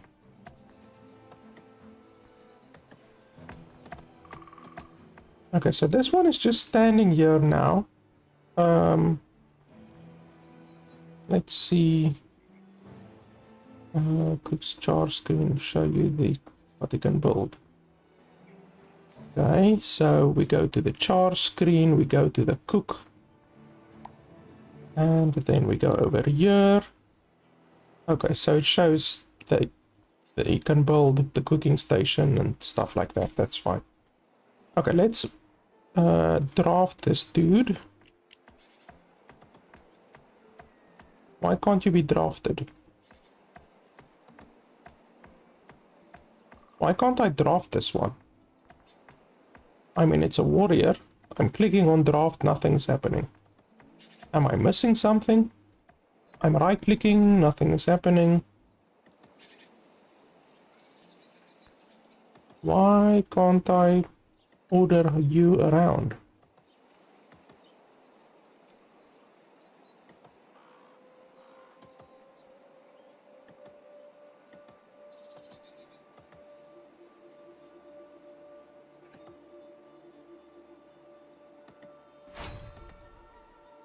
Oh, okay. Oh, okay. Okay, thank you. Thank you very much. That's very useful. I would like it if you click on there and nothing happens, then you should rightfully get like some kind of a warning message or something like that, you know, like the game developers should give you warning messages and stuff like that if you click on something and nothing happens, instead of you just wondering like, why the hell am I clicking on this thing and nothing is happening. But I'm sure they will add warning messages and tooltips and all of that kind of stuff as the development process goes on, you know? Why can't I go that way? Okay, I can. The rabbit was just blocking me. This character was hyped by someone else without asking. Drains all energies every 10 seconds. Holy schmoly.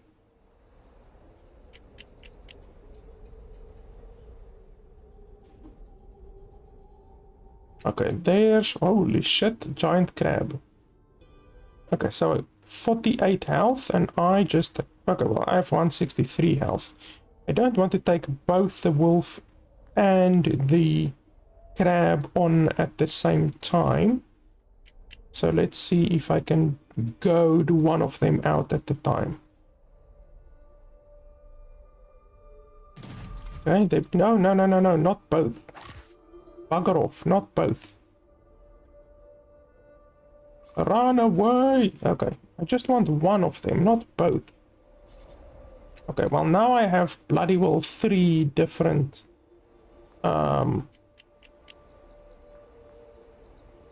penalties on my dude, which is not good.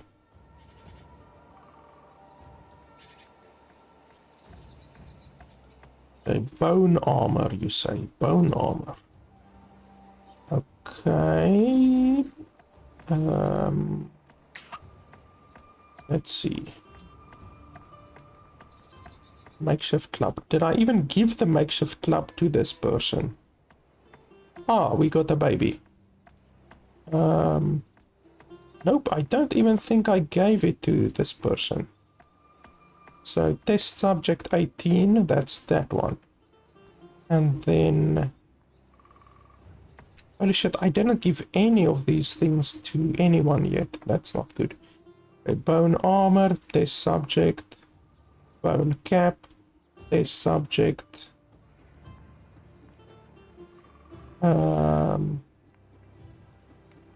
I think, should I give the axe to the fighter or the bone club to the fighter? Shouldn't I give the axe to my woodcutter? Like this woodcutter over here will benefit from the axe more, I think. Okay, well I can just craft another axe then, that's fine. Okay, so let's give that one.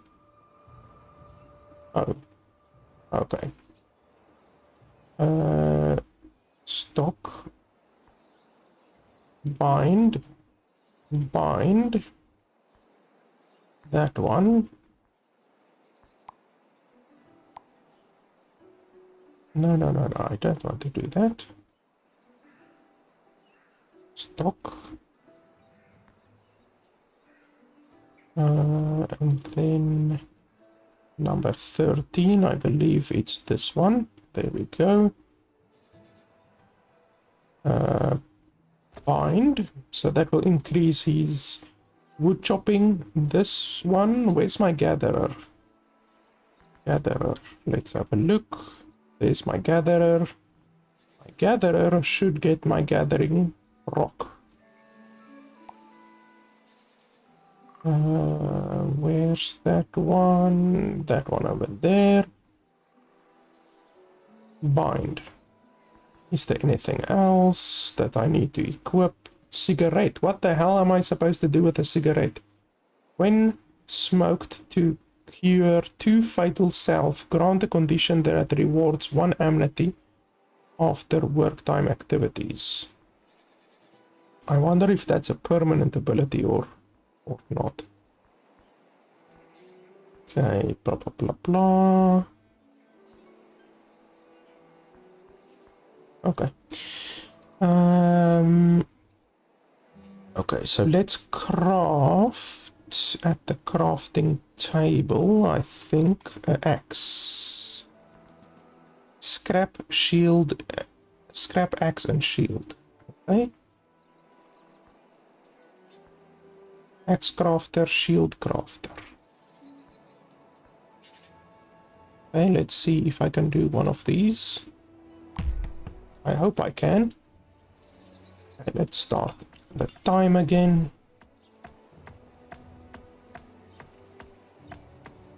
Hey, I can make food.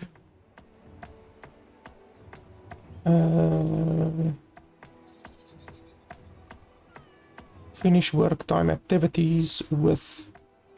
We'll remove a stack and grant 2 path point. Okay, let's make a whole bunch of this. Hey, I've got another baby.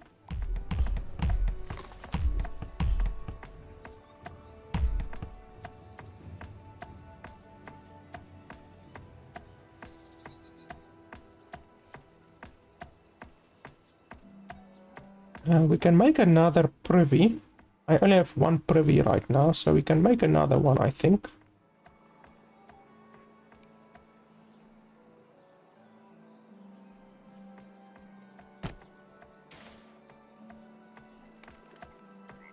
Okay, that's good. And then where's my fighter?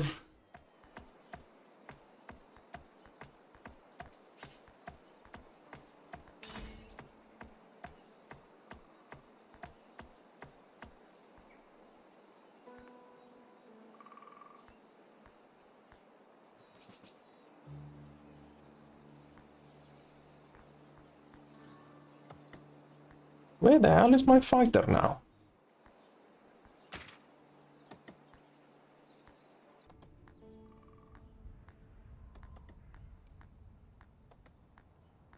Holy schmoly. Where are you? Okay, for some reason I literally couldn't select her. I kept pressing tab, tab, tab. Nothing happened. Okay, so this we can stock. And then we can equip the shield thing. Boom. And then we can equip it. Okay, so now I have bone, armor, bone, cap, and a shield and axe.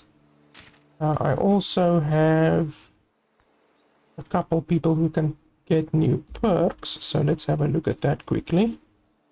So this is my gatherer and wood cutter, so we can do copper mining, efficient collector, clay digger, competent cutter. 15% chance to collect another tree trunk for each stack. That's interesting. Rock splitter. Let's do rocks because I don't have a huge amount of rocks, so I guess we can do this one, make them a rock dude as well. Why not? And then this one has a thing as well. This is my baby tender currently. So let's see.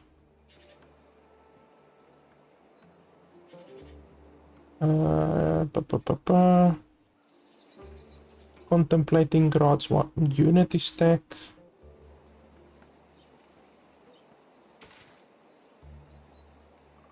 Nursemaid.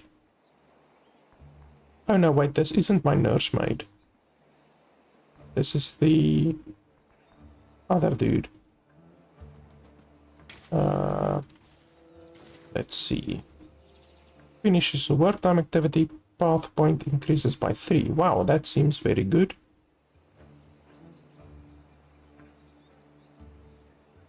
We will do that one. This one also has a new skill that they can get.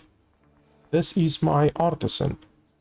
Whenever a settlement member receives a fatal trait, all of the energy bars fill up by 10. That seems pretty good. Let's just have a look. Warcrafter.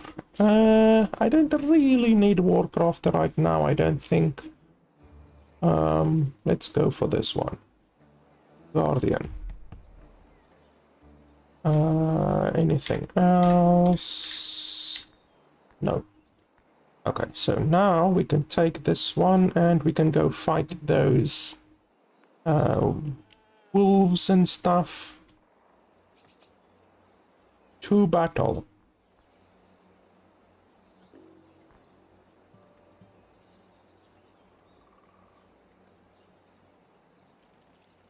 I don't know if I will be able to fight the wolf and the crab at once, but if they don't want to separate, if both of them are made to attack me at once, then you can't really do anything about that.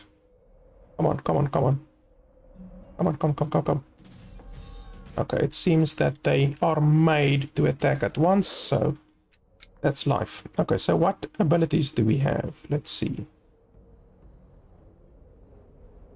Protection. That uses a crap load of energy stuff, and then shield slam. Shield slam seems good. I think we can do a whole bunch of shield slams.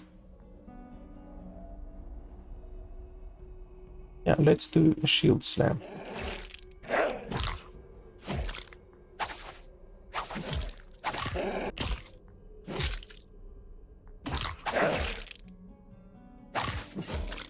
Okay, I'm getting absolutely pounded.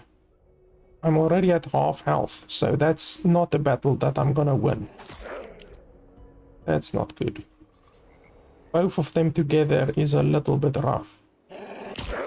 Bugger off. Yeah, that's not a battle that I'm gonna be able to win right now. I think that I need more fighters, most likely. So, yeah, that's not gonna work. Let's build a melee training dummy. Melee training dummy.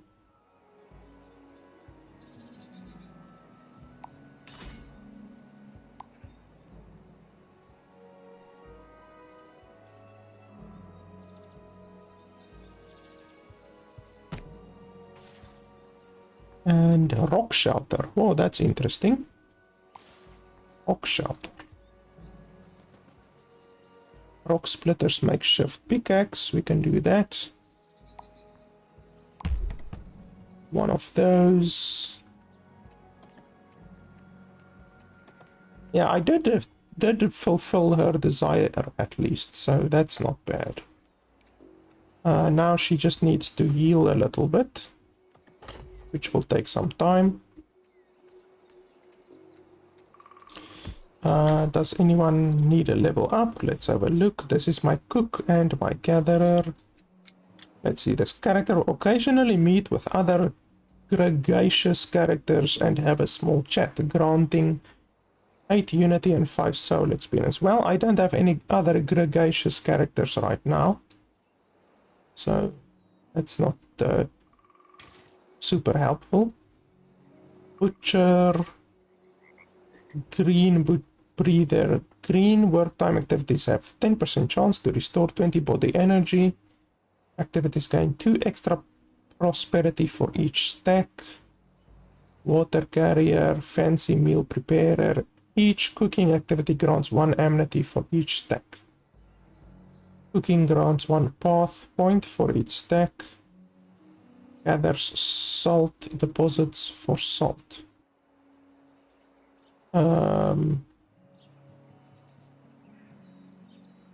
Okay, I mean, what's salt used for?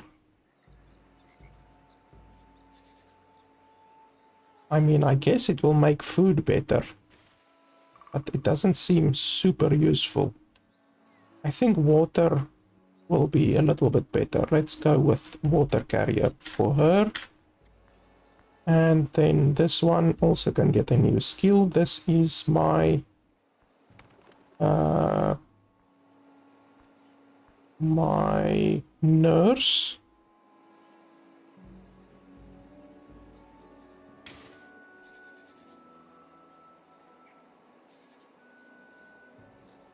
Let's see. Ending activities. Condition to the infant. We can do this one. Relatively cheap. Let's have a look at my babies. So I don't know how long the babies take to grow up, but they already are at 33347. 33374. That's pretty good stats. Like, some of my adults almost don't even have that kind of stats. So that's actually pretty good stats. And the better that my enemies. Oh, over here. Okay, you're not fully healed, unfortunately. But what can we do? Okay, go over there and fight.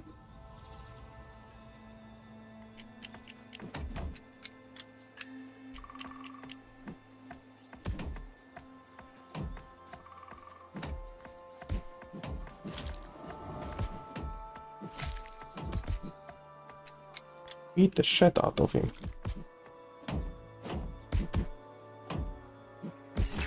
Bastard. Okay, let's see.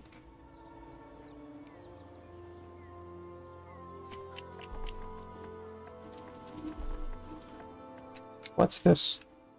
Body essence. How do I pick it up?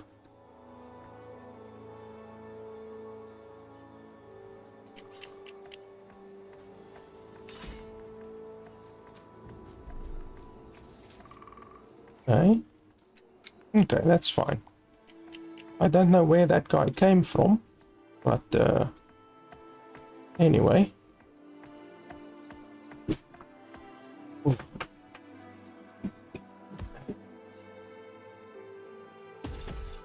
I'm hearing another attack somewhere, or is it my imagination?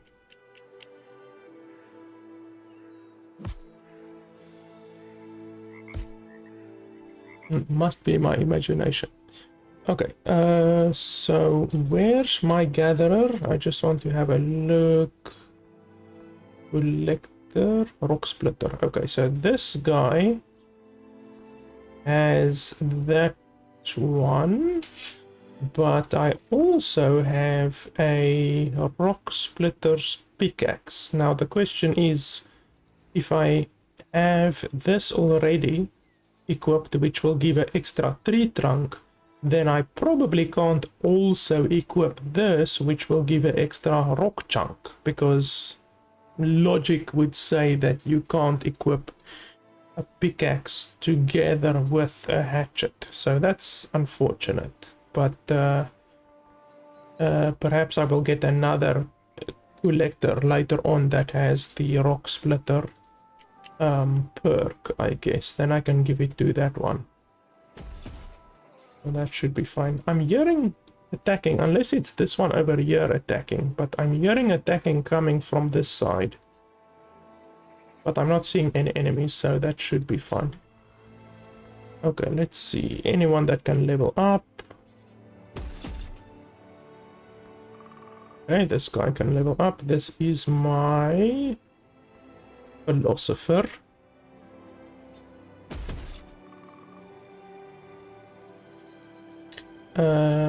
Finishes a work time activity of any color. Experiences of all other stat colors increase by 1. Holy crap, that's good. That's a fantastic perk. It costs a lot because it takes 40 of each of the stuff, but it's a very good perk.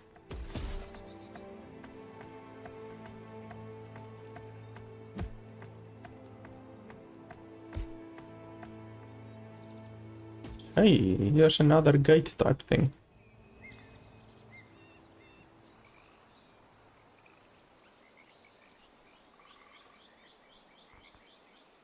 Don't you have babies to tend to?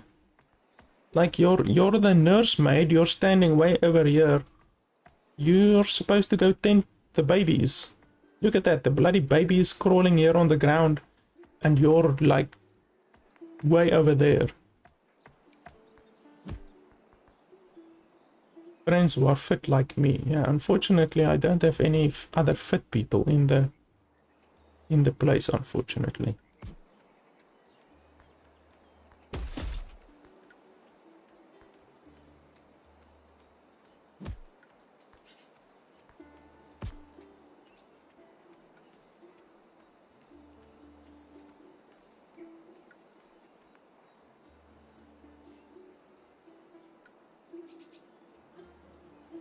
Hey, it looks like there's gonna be another person coming through the gate soon.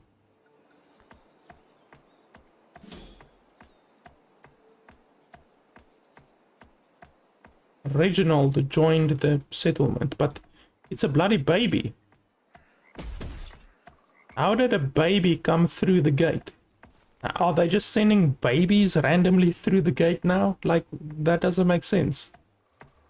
Like, what irresponsible parent on the other side would just chuck their baby through a portal?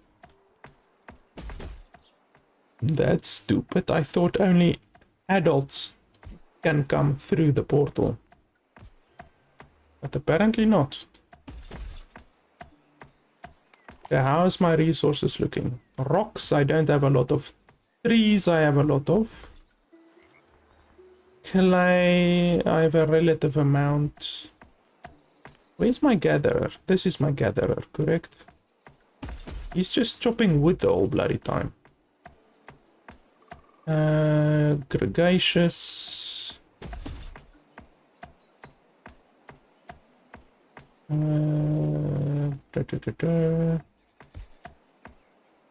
Don't really understand that one. Increases perception by 1 up to 50 if the character has ambitious personality. Passively grants 5 unity every minute.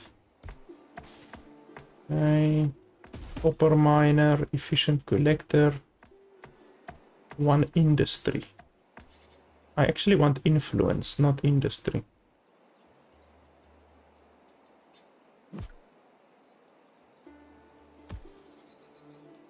None of these are super useful.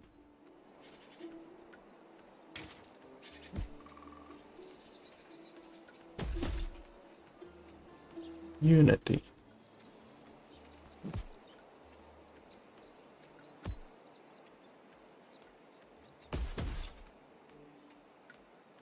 Oh, I see, 15. So this guy's only 15 years old. So that's why you can take this.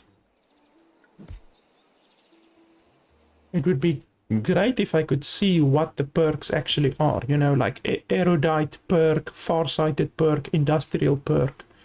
It would be great if I could see actually what that is. But oh wait, there it is. Oh, okay, now I'm stupid. I need to look over here. So they do actually show you what it is. Okay, so industrial. Whenever a settlement member gains industry, they gain 2 more on this character and gains 1 path point. That's pretty good. Erudite. Whenever this character finishes a work time activity, gain 1 mind experience. And then far-sighted. Finishing a work time activity gains 50 perception. Okay. I mean, it's not amazing, but we can go for it. It doesn't cost a lot, so that's good, you know. It's a perk that doesn't cost anything, honestly. Let's see here. This is my artisan.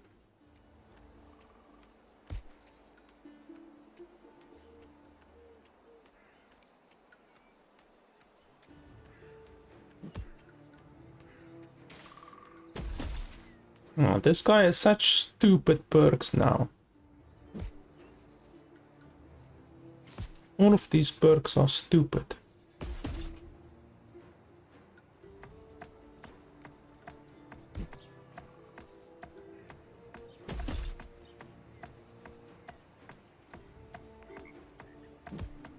Yeah, I'm not gonna spend anything on this guy right now, and all of those perks are useless in my opinion.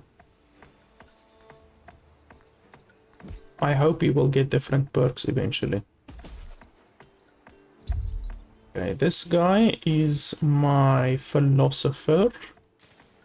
My philosophizer, as Zoolander would say. So you're a philosophizer. Whenever this character levels up, mind stat gains a trait that passively grants 1 industry every minute. If the character also has the wise trait, grants 2 instead. Wise. I don't think I have the wise trait. No. Not currently. Lore keeper. Can craft lore stones. Can be consumed. No. No. Contemplating grants 1 unity per stack. That's not bad. None of these are not really exceptional.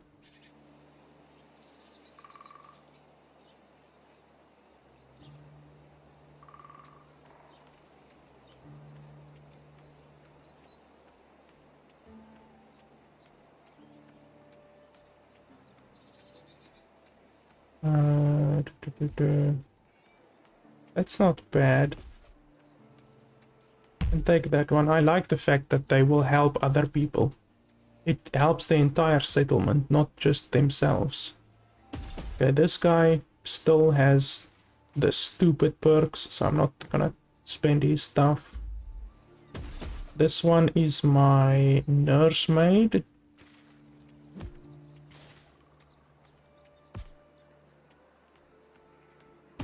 Mind experience. Mind experience is not super useful.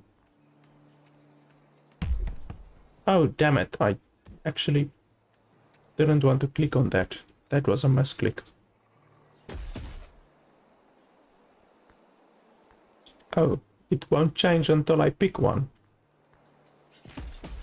Well, that sucks. So if I gain more path points, won't this change? Like with more path points, will these options not change at all? Or as I gain more influence and stuff like that? Because these are really some incredibly stupid perks that I have right now. That's really stupid.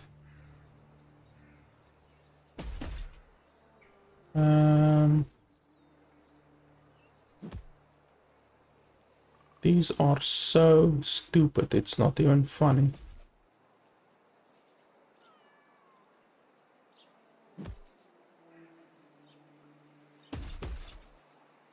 If I take Warcrafter, will these perks over here change? Okay, yeah, that's what I'm gonna do, I think. Okay, let's see, anything else? Wow, this one is gaining a lot of experience very quickly. I literally just spent a perk on this one and now I can spend another one.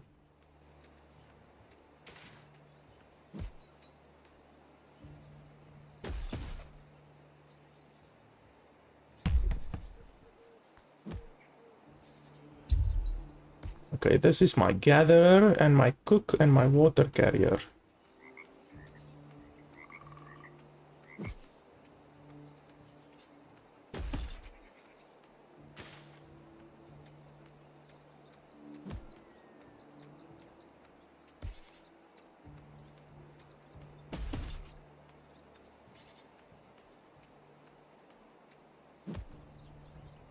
I guess we're gonna need salt eventually, even though 150 prosperity is a hell of a lot. But I guess we're gonna need salt eventually, so we might as well do that. Okay, so what can we craft? Do we have new buildings? Yes, we do. Water well. Not sure what that does. I thought water, they would collect water from the pond, but apparently not.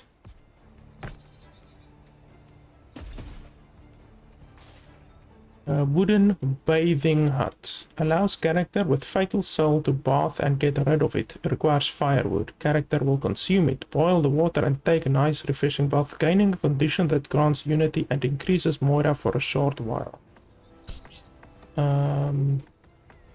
Victoria has no passion. Victoria. Who's Victoria? Oh, okay. You're 6 years old and apparently you can already start working. Is this bloody like Apple? Are you working for Apple? Because they employ 6 years old. But I can see that you are very in the mood to get started on working. If already at 6 years old you can start doing stuff. Grant personality traits reaching... Okay, so this is the same concept as the other one. Once I reach adulthood, they will get these perks. That's cool. But I mean, look at this. I can already, this child is 6 years old and I can already make them into a gatherer or a crafter or anything like that. That's hilarious.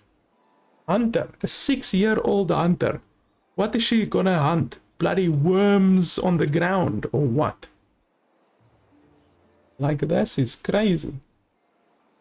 I can even make her into a collector and then she can chop down trees. A 6-year-old tree chopper. Like, that's just stupid.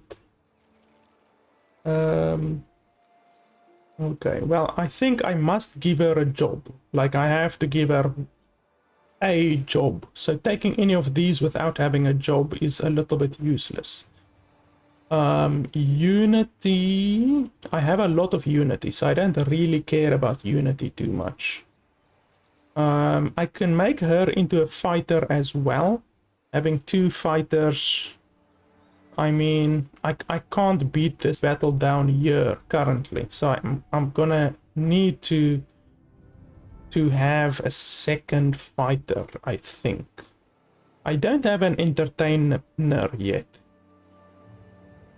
so perhaps I should make her an entertainer. Let's go with entertainer because I don't have an entertainer yet, and then the 6-year-old can entertain people. Okay. Yeah, she will be a Karate Kid, a 6-year-old 6-year-old fighting. I mean, imagine like I send her with this character, which is 28 years old already. I send a 6-year-old with a 28-year-old to go fight the crab and the wolf down there. That'll just be hilarious. It's like in Assassin's Creed Valhalla. If you've ever played Assassin's Creed Valhalla, right at the beginning, there's your character, actually, the small character, gets a sword, and they drag the sword. Hey, I have another person. They drag the sword, and literally they drag the sword on the ground, and then they just pick up the sword, and the sword is longer than them, and then the one person falls onto the sword.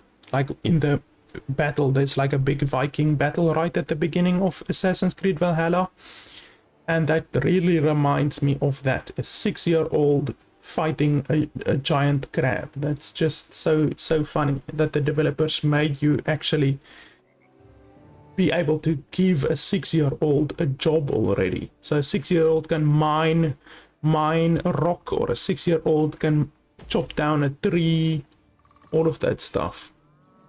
Perfectionist, finishing, work time, blah blah blah. Okay, well, I can't do that without giving this one a job. Let's make this one a hunter. Why not? I don't have a hunter yet, so let's make them a hunter. Okay, let's have a look here. Oh, someone is in combat. Who's that? Oh, okay. So they actually do get into combat. I didn't realize that they get into combat when they hunt.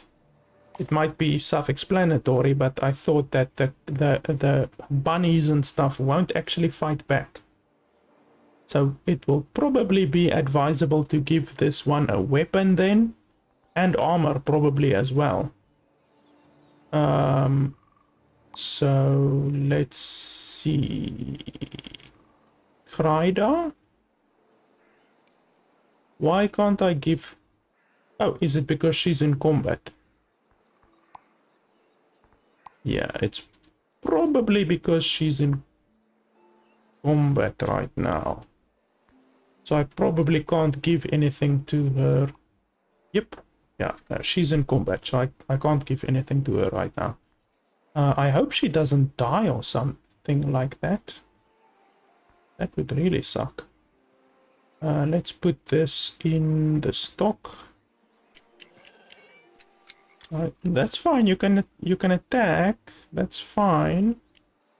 I just hope you don't take like a lot of damage. Oh, now she's pumping. Ah, here's some stuff. Makeshift club. Pick that up. Won't you pick that up? Okay, perhaps I should bring this one over here. Or I can just draft this one. Nope, she doesn't want to be added to the party. Perhaps you can't add a 6-year-old to a party. Okay, no, that's not gonna work. Stop fighting. No, stop fighting. Please, calm down. I know you're a 6-year-old, but you need to listen. Okay, so let's see. Can I give this? No, I can't. Okay, yeah, she needs to leave combat first, so please stop fighting. calm down. Take a chill pill. Holy shit, she's still in combat. Like, calm down. This is the most blood-hungry 6-year-old ever. Look at that. She's still running after the bloody bunny. And I can't give her a weapon. She's never gonna kill that bunny at this rate. Okay, there we go. Okay, so now I can actually give you radar and let's just give you like a makeshift club. I don't think a slingshot, you say. Slingshot. Ah, okay. Okay, yeah, that'll work. Slingshot will work. Radar, there you go.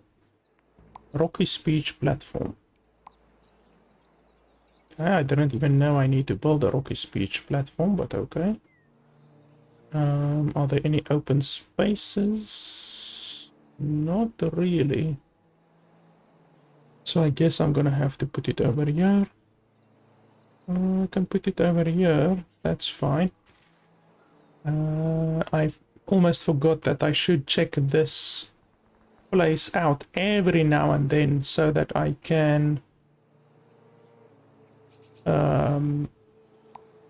actually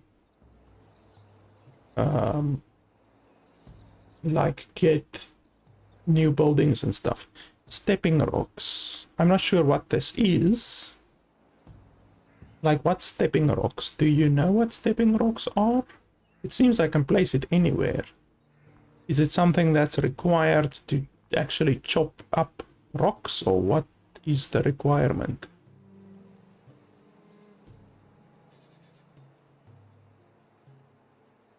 Oh, okay, just for looks. Okay, that's fine. Rock hut. Why can't I build this? Sleeping on the ground. Firewood. Okay, I probably don't have any firewood, I don't think. I probably need firewood first. That's fine.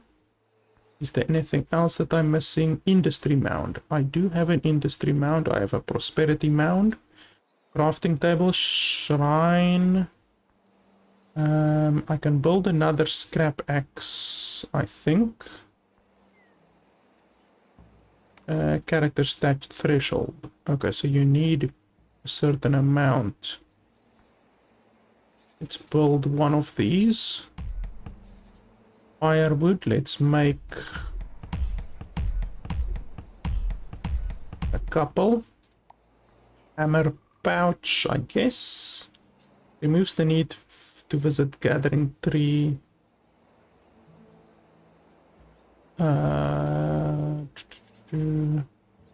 New hammer every time. I'm not sure what the use of this is. It's for the artisan. Okay, so the artisan can actually use that. That's fine. And then I already built that. Yeah, I don't think I need to build anything else. I'm happy with that. I can make more food. How much food do I have? Plain mushroom. Okay, so I have a lot of plain mushroom. Plain shroom pot. A renewable soup pot. Cooks will constantly refill it with a plain shroom. Okay, we can do that.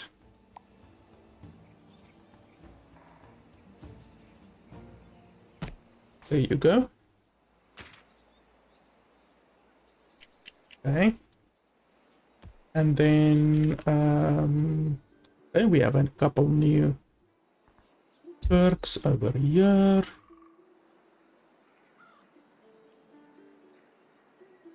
Creative. Do I have anything interesting here? Copper miner. Clay digger. Efficient collector. Yeah. Gain 1 extra industry. I already have a lot of industry. I don't think I need more.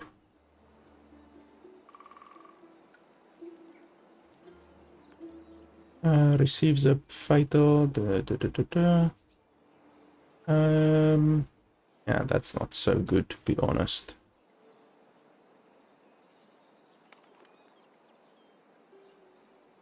We can do this one. I think. Let me just have a look.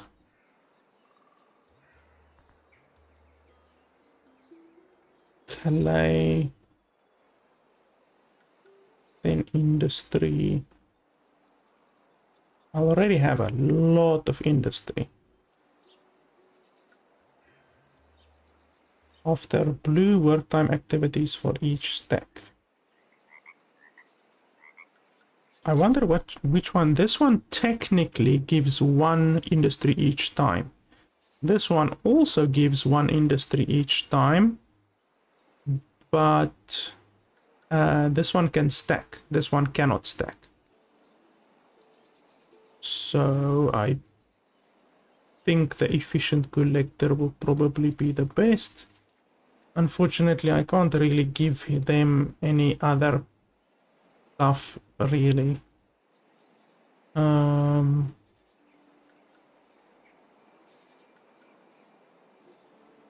60 path points. Actually, this will be very good.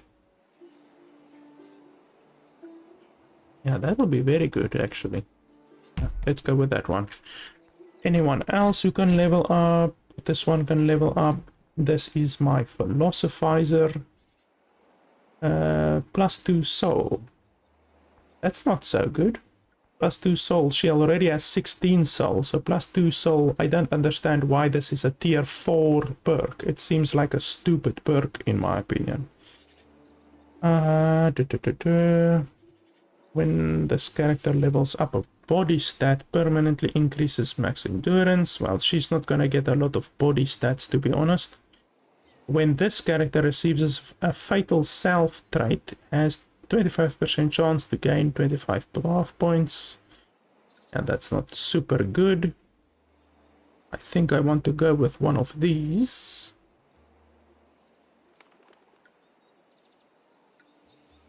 Convert, contemplate. We can go with that one. Anyone else? Nope, everyone has stuff. Where's my baby? Where's that baby that I gave all of those items to? Okay, here. Bind. And then I don't have the slingshot yet. I will have this slingshot. Holy crap, this one has a lot of perks now. Okay, so I can make this one better in combat. Female characters with the trait can now become pregnant by spending amnesty. Okay, yeah, I'm aware of that perk. Not really super interested. This isn't too bad. This is a pretty good one. I just want to have a look here. Entering combat while in grassland region grants a boon. Endurance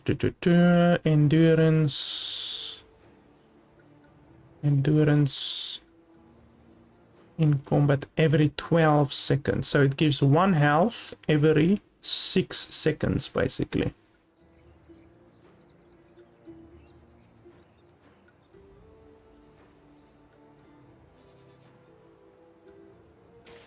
Let's see. Whenever this character casts a skill, has 10% chance to gain a land walk boon. It increases stride. Attacks have a 10% chance to inflict an affliction that reduces width by 50. Chop now deals extra damage equal to the skill's rank. Shield slam deals extra damage equals to the skill's rank. Entering a combat grants a boon that restores 2 endurance per stack every 6 seconds. Lasts 30 seconds, so that will restore 5 times 2, that's 10 health. So you will gain 10 health, which is pretty stupid if you ask me. Attacks have 5% chance to deal 12 damage, that's not bad. Restores 2 endurance every 10 seconds if the endurance is below 25% chance. Nope, my endurance is never gonna get below 25% because I'm gonna be running away way before that happens. Entering combat grants a boon that increases fortitude by 100. Fortitude. What exactly is fortitude? Endurance. Fortitude. What's fortitude? Where can I see what fortitude is? Like, it sounds good. 100 fortitude. But what is fortitude? It would be fantastic if they actually told me.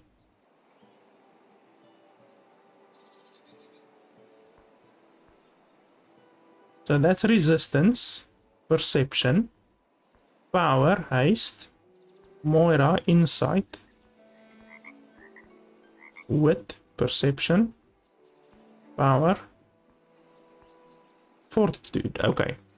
Modifies duration of traits that are applied by hostile sources. Okay. So if a hostile inflicts a trait on me, then if you have a higher fortitude, that duration will be lower. So it's basically status. If you're inflicted with a status ailment, then it will not last as long. So honestly, it's not a very good trait. To be honest, all of these traits are borderline idiotic, if you ask me. I'm actually leaning towards making this dude a hunter as well, because all of these traits are really not that good, and a fighter, I think, will be a good hunter, even though this one is not red, you know, it's not a red character, and I understand that, but it's just all of these perks seem so stupid in my opinion. Okay, I guess let's take the healing stuff. Okay, well, that one we can definitely take. That one is fine. Plus 4 Moira, plus 1 soul. That seems stupid. Moira, what's Moira again? Moira. Modifies trigger chance of all traits. Fit. Oh yeah. If I take fit, then that other idiot will stop asking me. He wants a fit friend. I guess that makes sense. Let's take it, just so that that other bloody guy can shut his mouth. Yeah, that's fine. I mean, my fighter is a little bit more stronger now. Okay, so do we have that slingshot yet? No, we don't. They're busy with a slingshot. Okay, so my crafter, where's my crafter? Where's my craft? Oh, I just had my crafter, damn it. Damn it, I keep skipping past my crafter. There we go. This is my crafter, and then you must have this.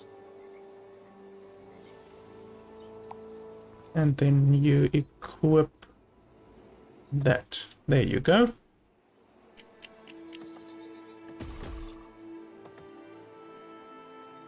You have a good day, Hoppy. Thanks for all of your help.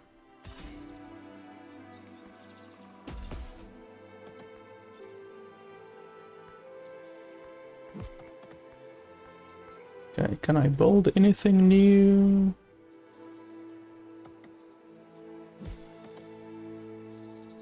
Not right now.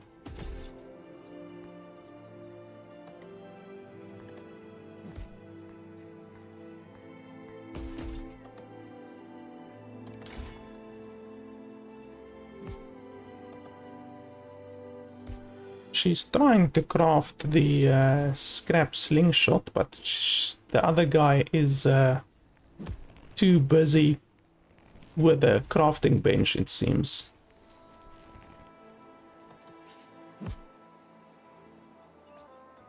He's just crafting firewood after firewood.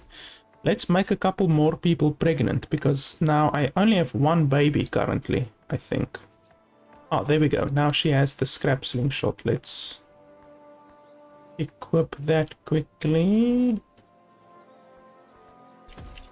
Let's see. Scrap slingshot. Damn it, now you're in combat again.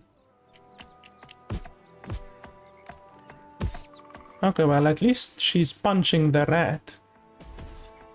But that rat is bloody fast. Punch it. There we go. Okay, now can you equip this?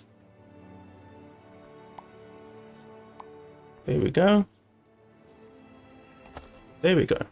Now she has a slingshot. So she should be able to hunt better now. Okay. What else do I want to do?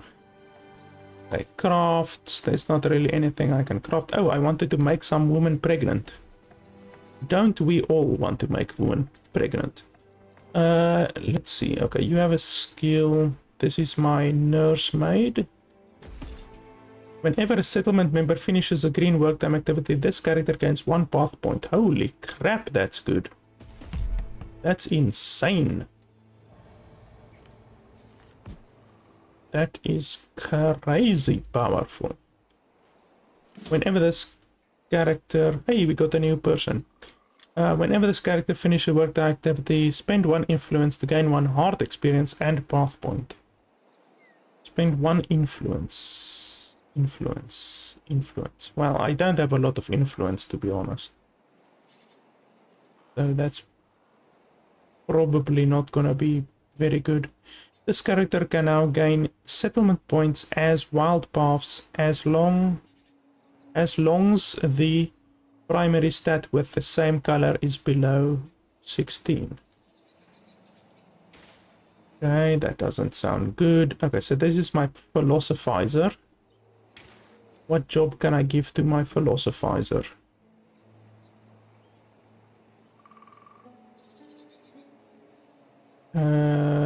We can do this.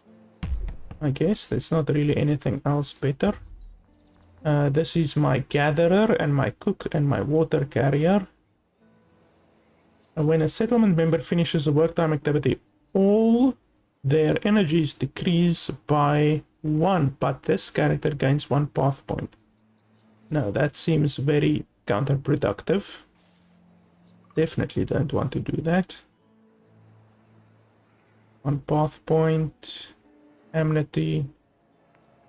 Butcher. I guess she can become a butcher.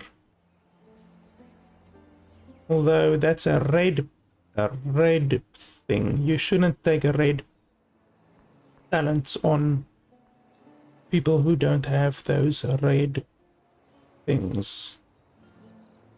Grants to prosperity. What's prosperity? Well, I can use prosperity. That's not bad. Okay, that's good. Oh. Okay, so this is the new person in my settlement. What do I want to make you? Entertainer. Caretaker. Teaching sessions. Preparing infants.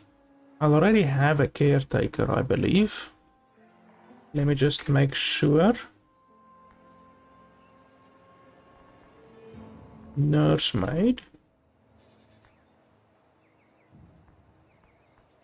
I'm almost certain I had someone with a caretaker perk, didn't I? Or what? No, apparently I don't have someone with a caretaker perk. How's that possible? Nobody has the caretaker perk. Okay, well, In that case, I guess I can make him a caretaker. Clement. Clement. Oh, but his thing is actually Earthborn. So he won't actually make a very good caretaker, to be honest. I should actually make him a gatherer. So let's go ahead and do that. Gatherer.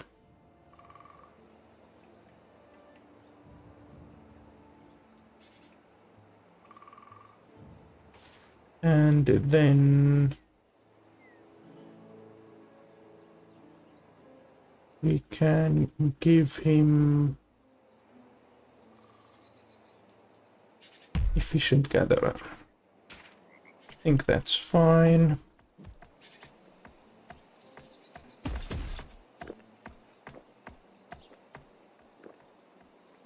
Okay, so now we just wait. A lot of this game basically involves just waiting and like just waiting for new perks, you know, as your people gain experience, you just basically get new perks, and that's how your kingdom, or whatever you want to call it, progresses, you know. So you just basically have to for a lot of the time sit around and just look at your settlement and just wait for them to level up, basically. So sometimes you just sit around, don't do a lot of stuff. Not too much to be done, to be honest.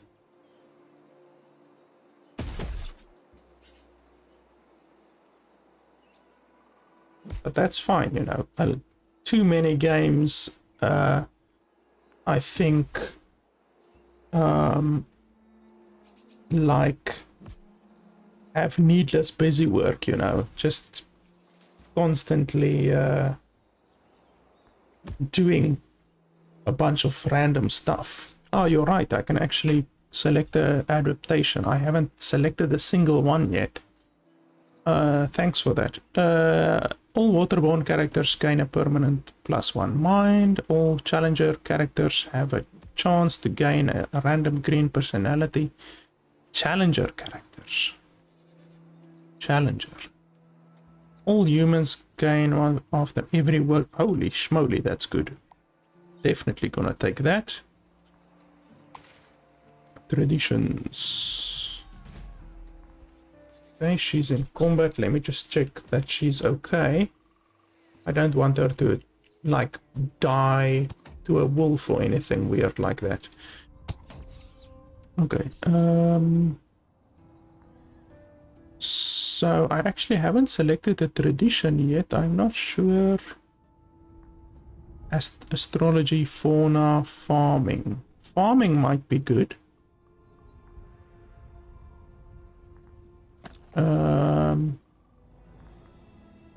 Do we want to go with farming? Animal husbandry. Animal husbandry will be nice. Okay, so in order to get that, you go hunter, animal husband, and then hierarchy. Okay. Okay. So I need to... What did I just do? Okay, somehow, I wasn't even sure, somehow I added fauna. So now fauna should be... Oh, okay. Okay, now I understand the system. So you click on the thing you want and then you click on year. Because I didn't even understand that, to be honest. Okay, so we now have fauna. Hierarchy. Reginald has no passion. Okay, we will do that in just a second.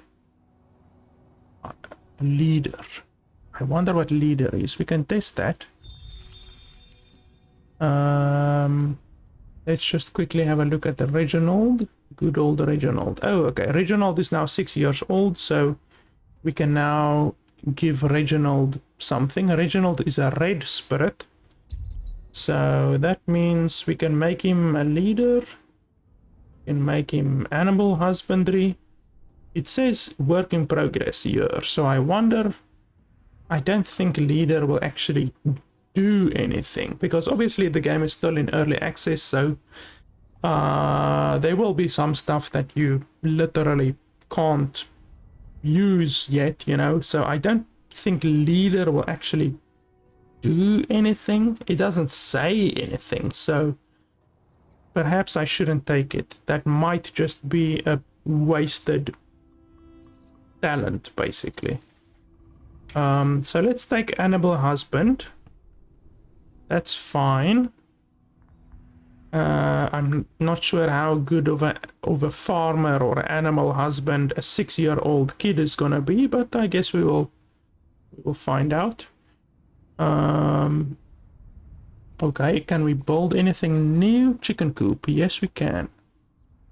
So the 6-year-old Reginald is gonna build a chicken coop, apparently. Good luck with that. Can I build anything new? No. I don't really see anything new.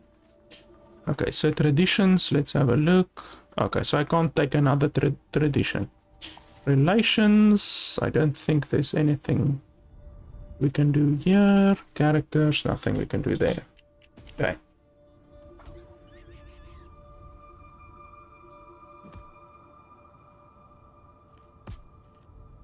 How's our stuff looking? So we have a lot of trees or wood. We need rocks. We have a lot of water. We have pretty much enough of everything, clay and all of that kind of stuff, except the rocks. We do need more rocks. What do you want? We have and a crafting station. Why don't I saute some? Tastes awful and eaten raw. Okay. Plain shroom saute. Okay, we can do that. Craft plain shroom saute. There you go. Make some plain shroom saute.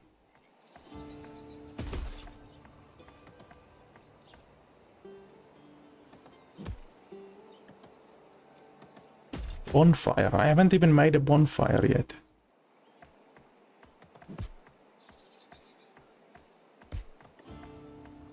Gain a cozy condition. Okay, we can do that. Holy crap, it's a massive fire.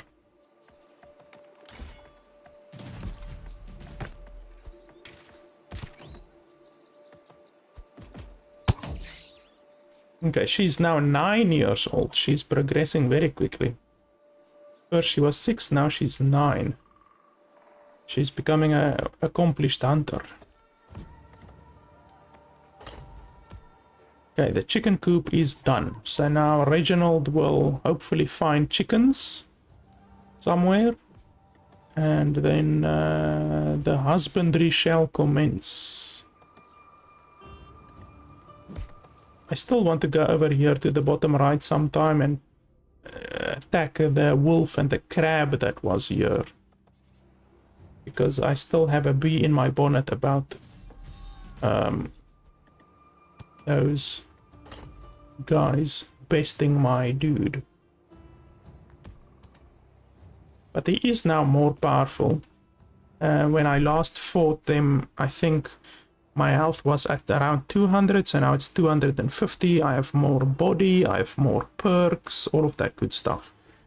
So he should do better in the fight next time. Hey, I can do another adaptation. Let's see. All Earth Point characters gain 1 soul. All of these are stupid. How many characters do I have?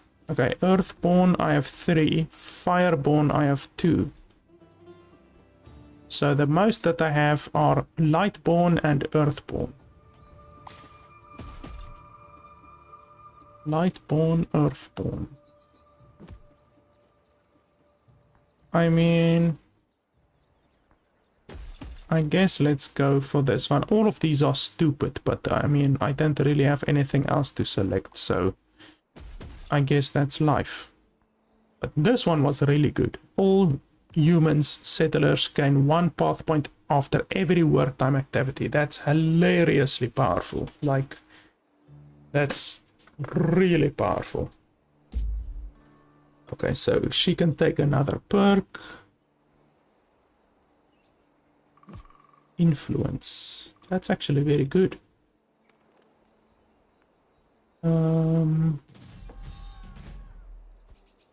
After every building, receiving fatal heart while not in combat permanently increases stride and haste by 2 up to 40. Fatal heart. Okay, that's actually surprisingly good. 10 stride while not in grasslands. No, that's not so good. I don't care about stride, to be honest. And none of these are really good. No, I think this one is by far the best. Can I craft anything new? Rooster fertilizing bait bag. Okay. Whatever you say.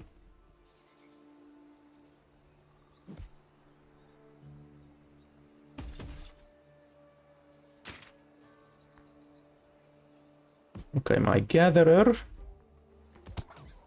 has some new perks and stuff.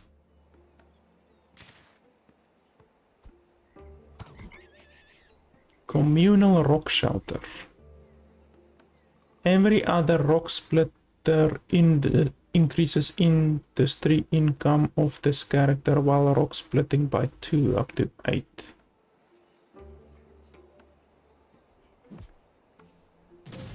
Okay, let's quickly select Reginald, and Reginald must equip that. Drop it on the ground near the chicken coop, and a domesticated rooster will consume this to fertilize a hen. Okay. Drop.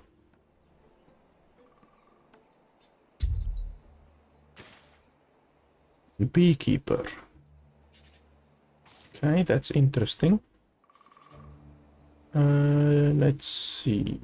Emotional. When this character receives a fatal heart, increases influence. Female characters with a trait. Only male characters can benefit from stat modifiers. Whenever this character levels up body stat. Creative. Whenever this character finishes downtime activity. Oh, that's very good. Can do that one.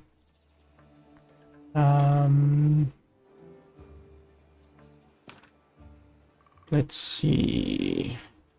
When this character finishes a raid work time activity, he's not gonna do any raid work time activities, to be completely honest. Communal rock shelter. Communal rock shelter. I'm not sure what the use of a communal rock shelter is. Grants 1 extra industry. I already have so much industry. I honestly don't need any more industry. Rock splitting. I mean, let's go for this one. That's fine. And then let's craft it. Communal rock shelter. 4 characters can sleep and rest here. Sleeping on the ground instead of a roof gives a nasty condition that... Right, so do they actually sleep on the ground or what? Or not? I hope not.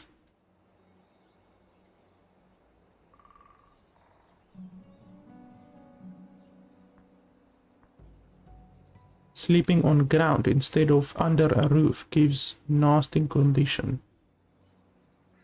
Yeah, it gives 4 characters some space, whereas my other shelters, like I have a shelter there, there, and there. So I have 2 shelters here and another shelter here, which technically is enough. It can shelter 3 people at any one time. But my village is getting a little bit big, so I should probably think about building some bigger stuff. So this one can shelter 4 people at a time, which is not bad. Let's pop it down there, I guess. That's fine.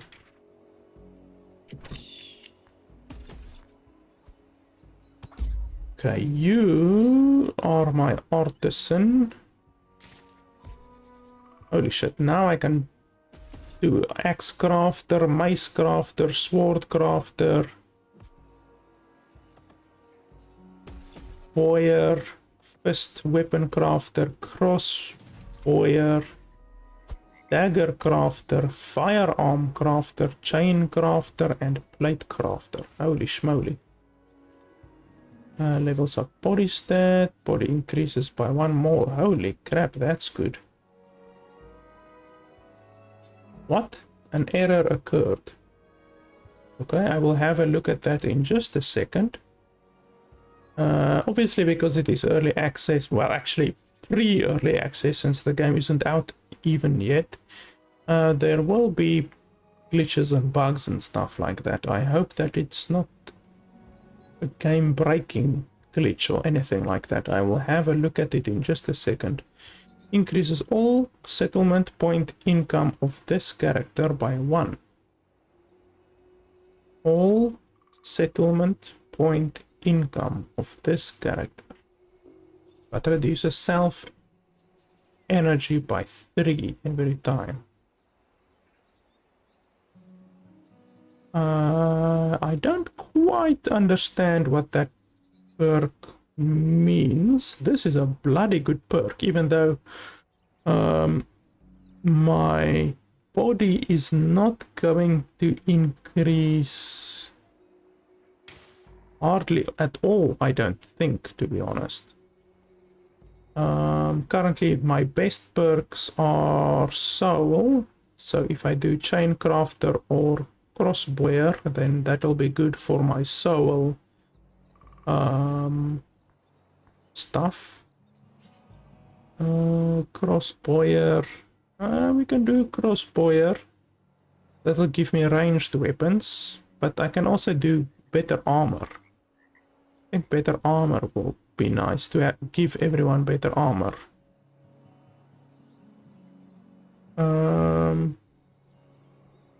Let's do crossboyer, that's fine. It'll be nice to have some crossbows. Okay, this one has 2 perks that I can take. This is my philosophizer. Let's have a look.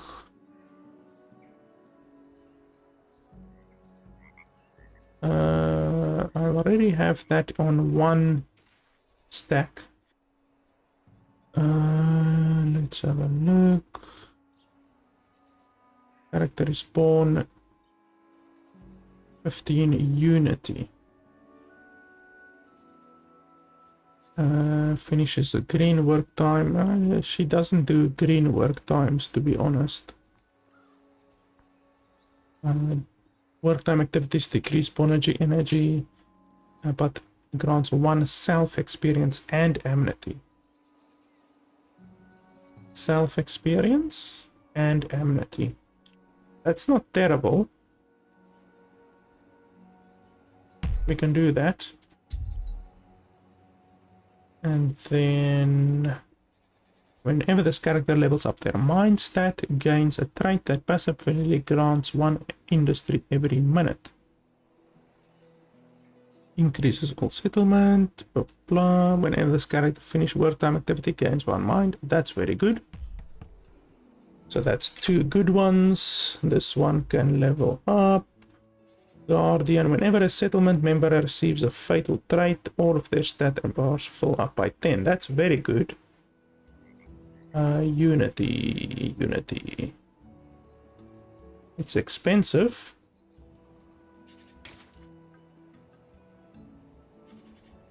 Prosperity increases by 2. Prosperity. I already have a fair amount of prosperity. This one seems like the best, I think. So let's take that one. And then this kid, who is my hunter, can level up as well. Trapper can craft traps. Fisher adds raccoons to the hunting list, adds crows, adds lizards and adders, adds meat bugs.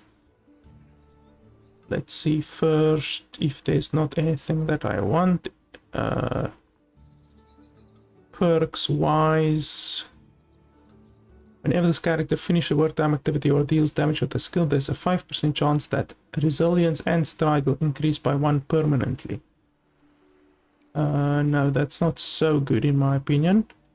Grants personality traits. Honest. When this character levels up soul stat, he increase unity by 20. And then female characters with this trait cannot become pregnant by spending amity. None of these are very good. This one is okay. Yeah, resistance and stride. Resistance and stride. It will make them move faster, so I guess that's okay. This one is gonna level up in just a second. Okay, so what's the error? An error occurred. Please check the above feedback panel. You managed to break the game. Please use this tool and submit the error to us so we can fix it. If you wish to continue playing this playthrough, we advise you return to the desktop by closing the application, opening it again and loading your latest save. The auto-save function is disabled until you do so. Thank you for your patience, blah blah blah. But I don't understand what broke. I don't know what error they're talking about. I mean, the game detected that there's an error, but I don't know what the error is.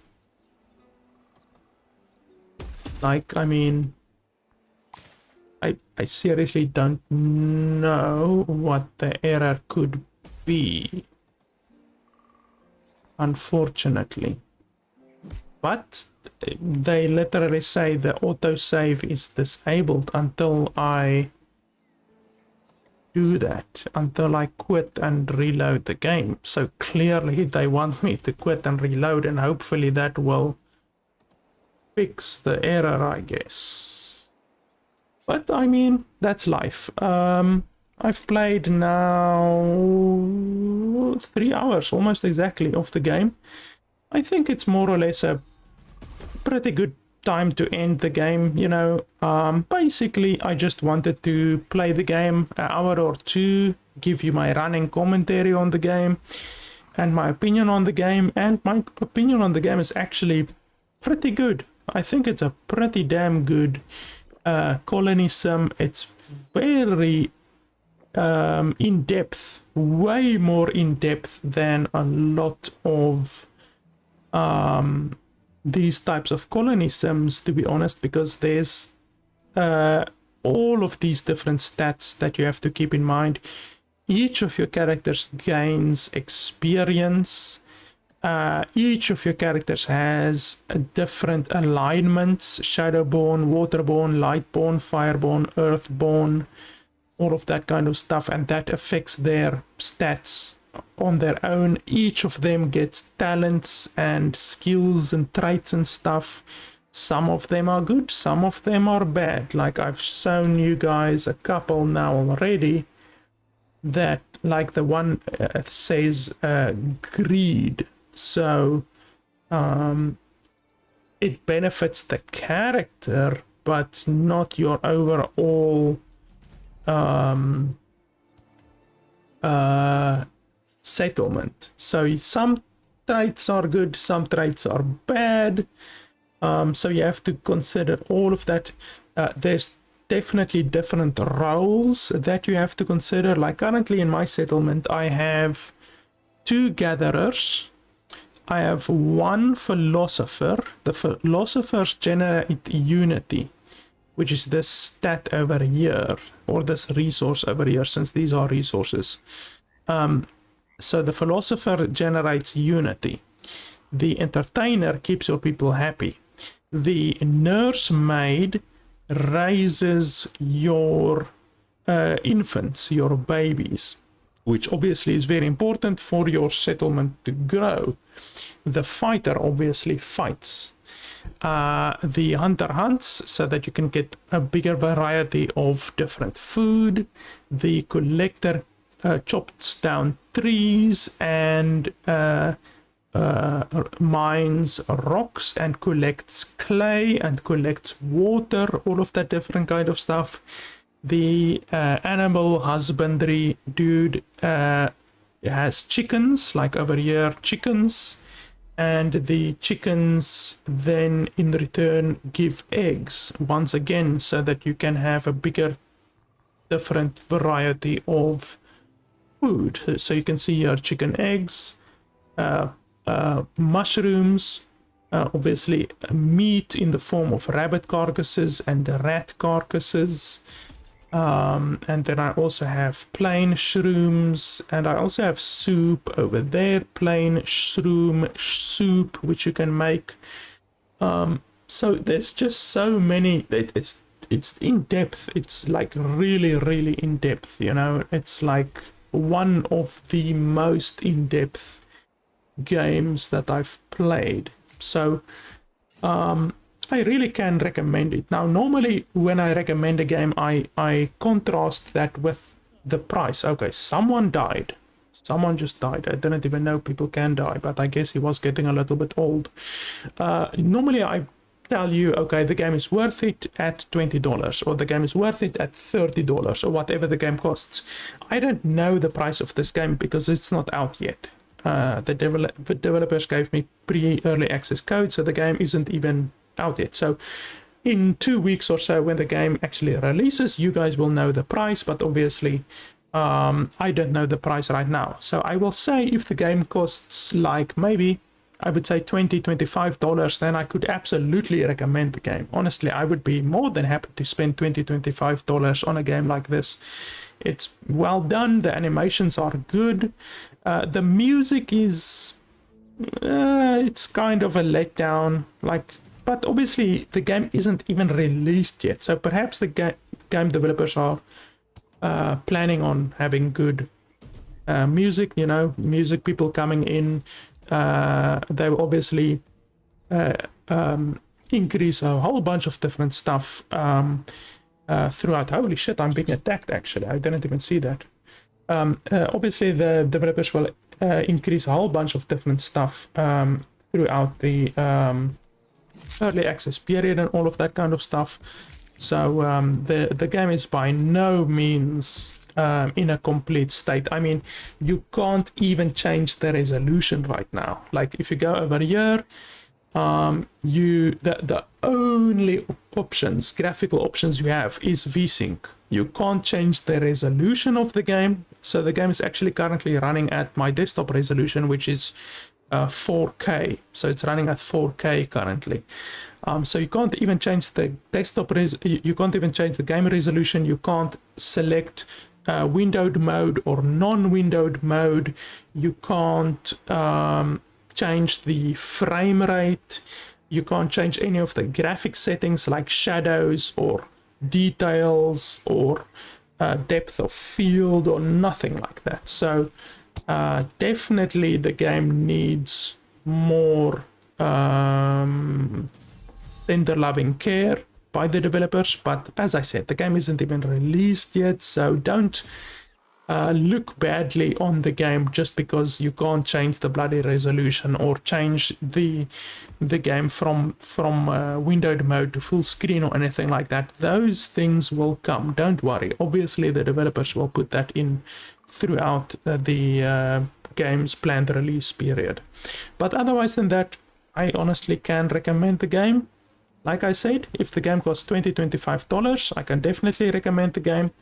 I'm being attacked again. If the game costs like $35 or $40, then I definitely don't think the game is worth that amount. But I don't think the game will cost that much. You know, this is a small indie studio. Let me quickly go into my Steam here just so that I can see if they've released any other games ever. And nope, they've never released any other games. So this is the very first game from this developer. The developer's name is Gathering Tree, and the game is releasing on the 2nd of November. So it's a very first game from this developer. But I'm sure they will put a lot of effort into the game. But currently, what I'm seeing here, the game is still in early access. It will release into early access on the 2nd of November. What I can see here is honestly more than satisfactory for me to recommend the game to you guys. So when the game releases, you can already wishlist the game, and the game releases on 2nd November. When the game releases, you guys will obviously see the price on Steam. But honestly, otherwise than that, I just really wanted to do a quick live stream to show you guys the game, to showcase the game a little bit, and to hype you guys up for the game. And honestly, I am hyped. I really enjoy this game. I look forward to playing the game more. If I didn't receive that error here at the top, I probably would have played a little bit more. But honestly, I already went over my time a little bit. Usually I play these games for just 2 hours and then I give you my opinion and I move on to the next game, because I actually have so many games that I need to review still. So yeah, but anyway guys, I think that's pretty much it for today. Check out the game. I will put a link in the description on YouTube. Obviously I'm live streaming right now on Twitch and on YouTube, so I can't really put a link in the description on Twitch, but simply go to Steam, search for TFM The First Men, and you will definitely find the game.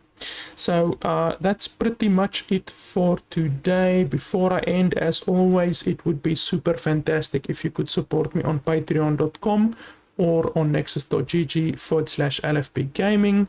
Those are the two best ways that you can support me. You can also donate on Stream Elements, I believe. Yeah, thanks a lot for watching, guys, and I will see you guys next time.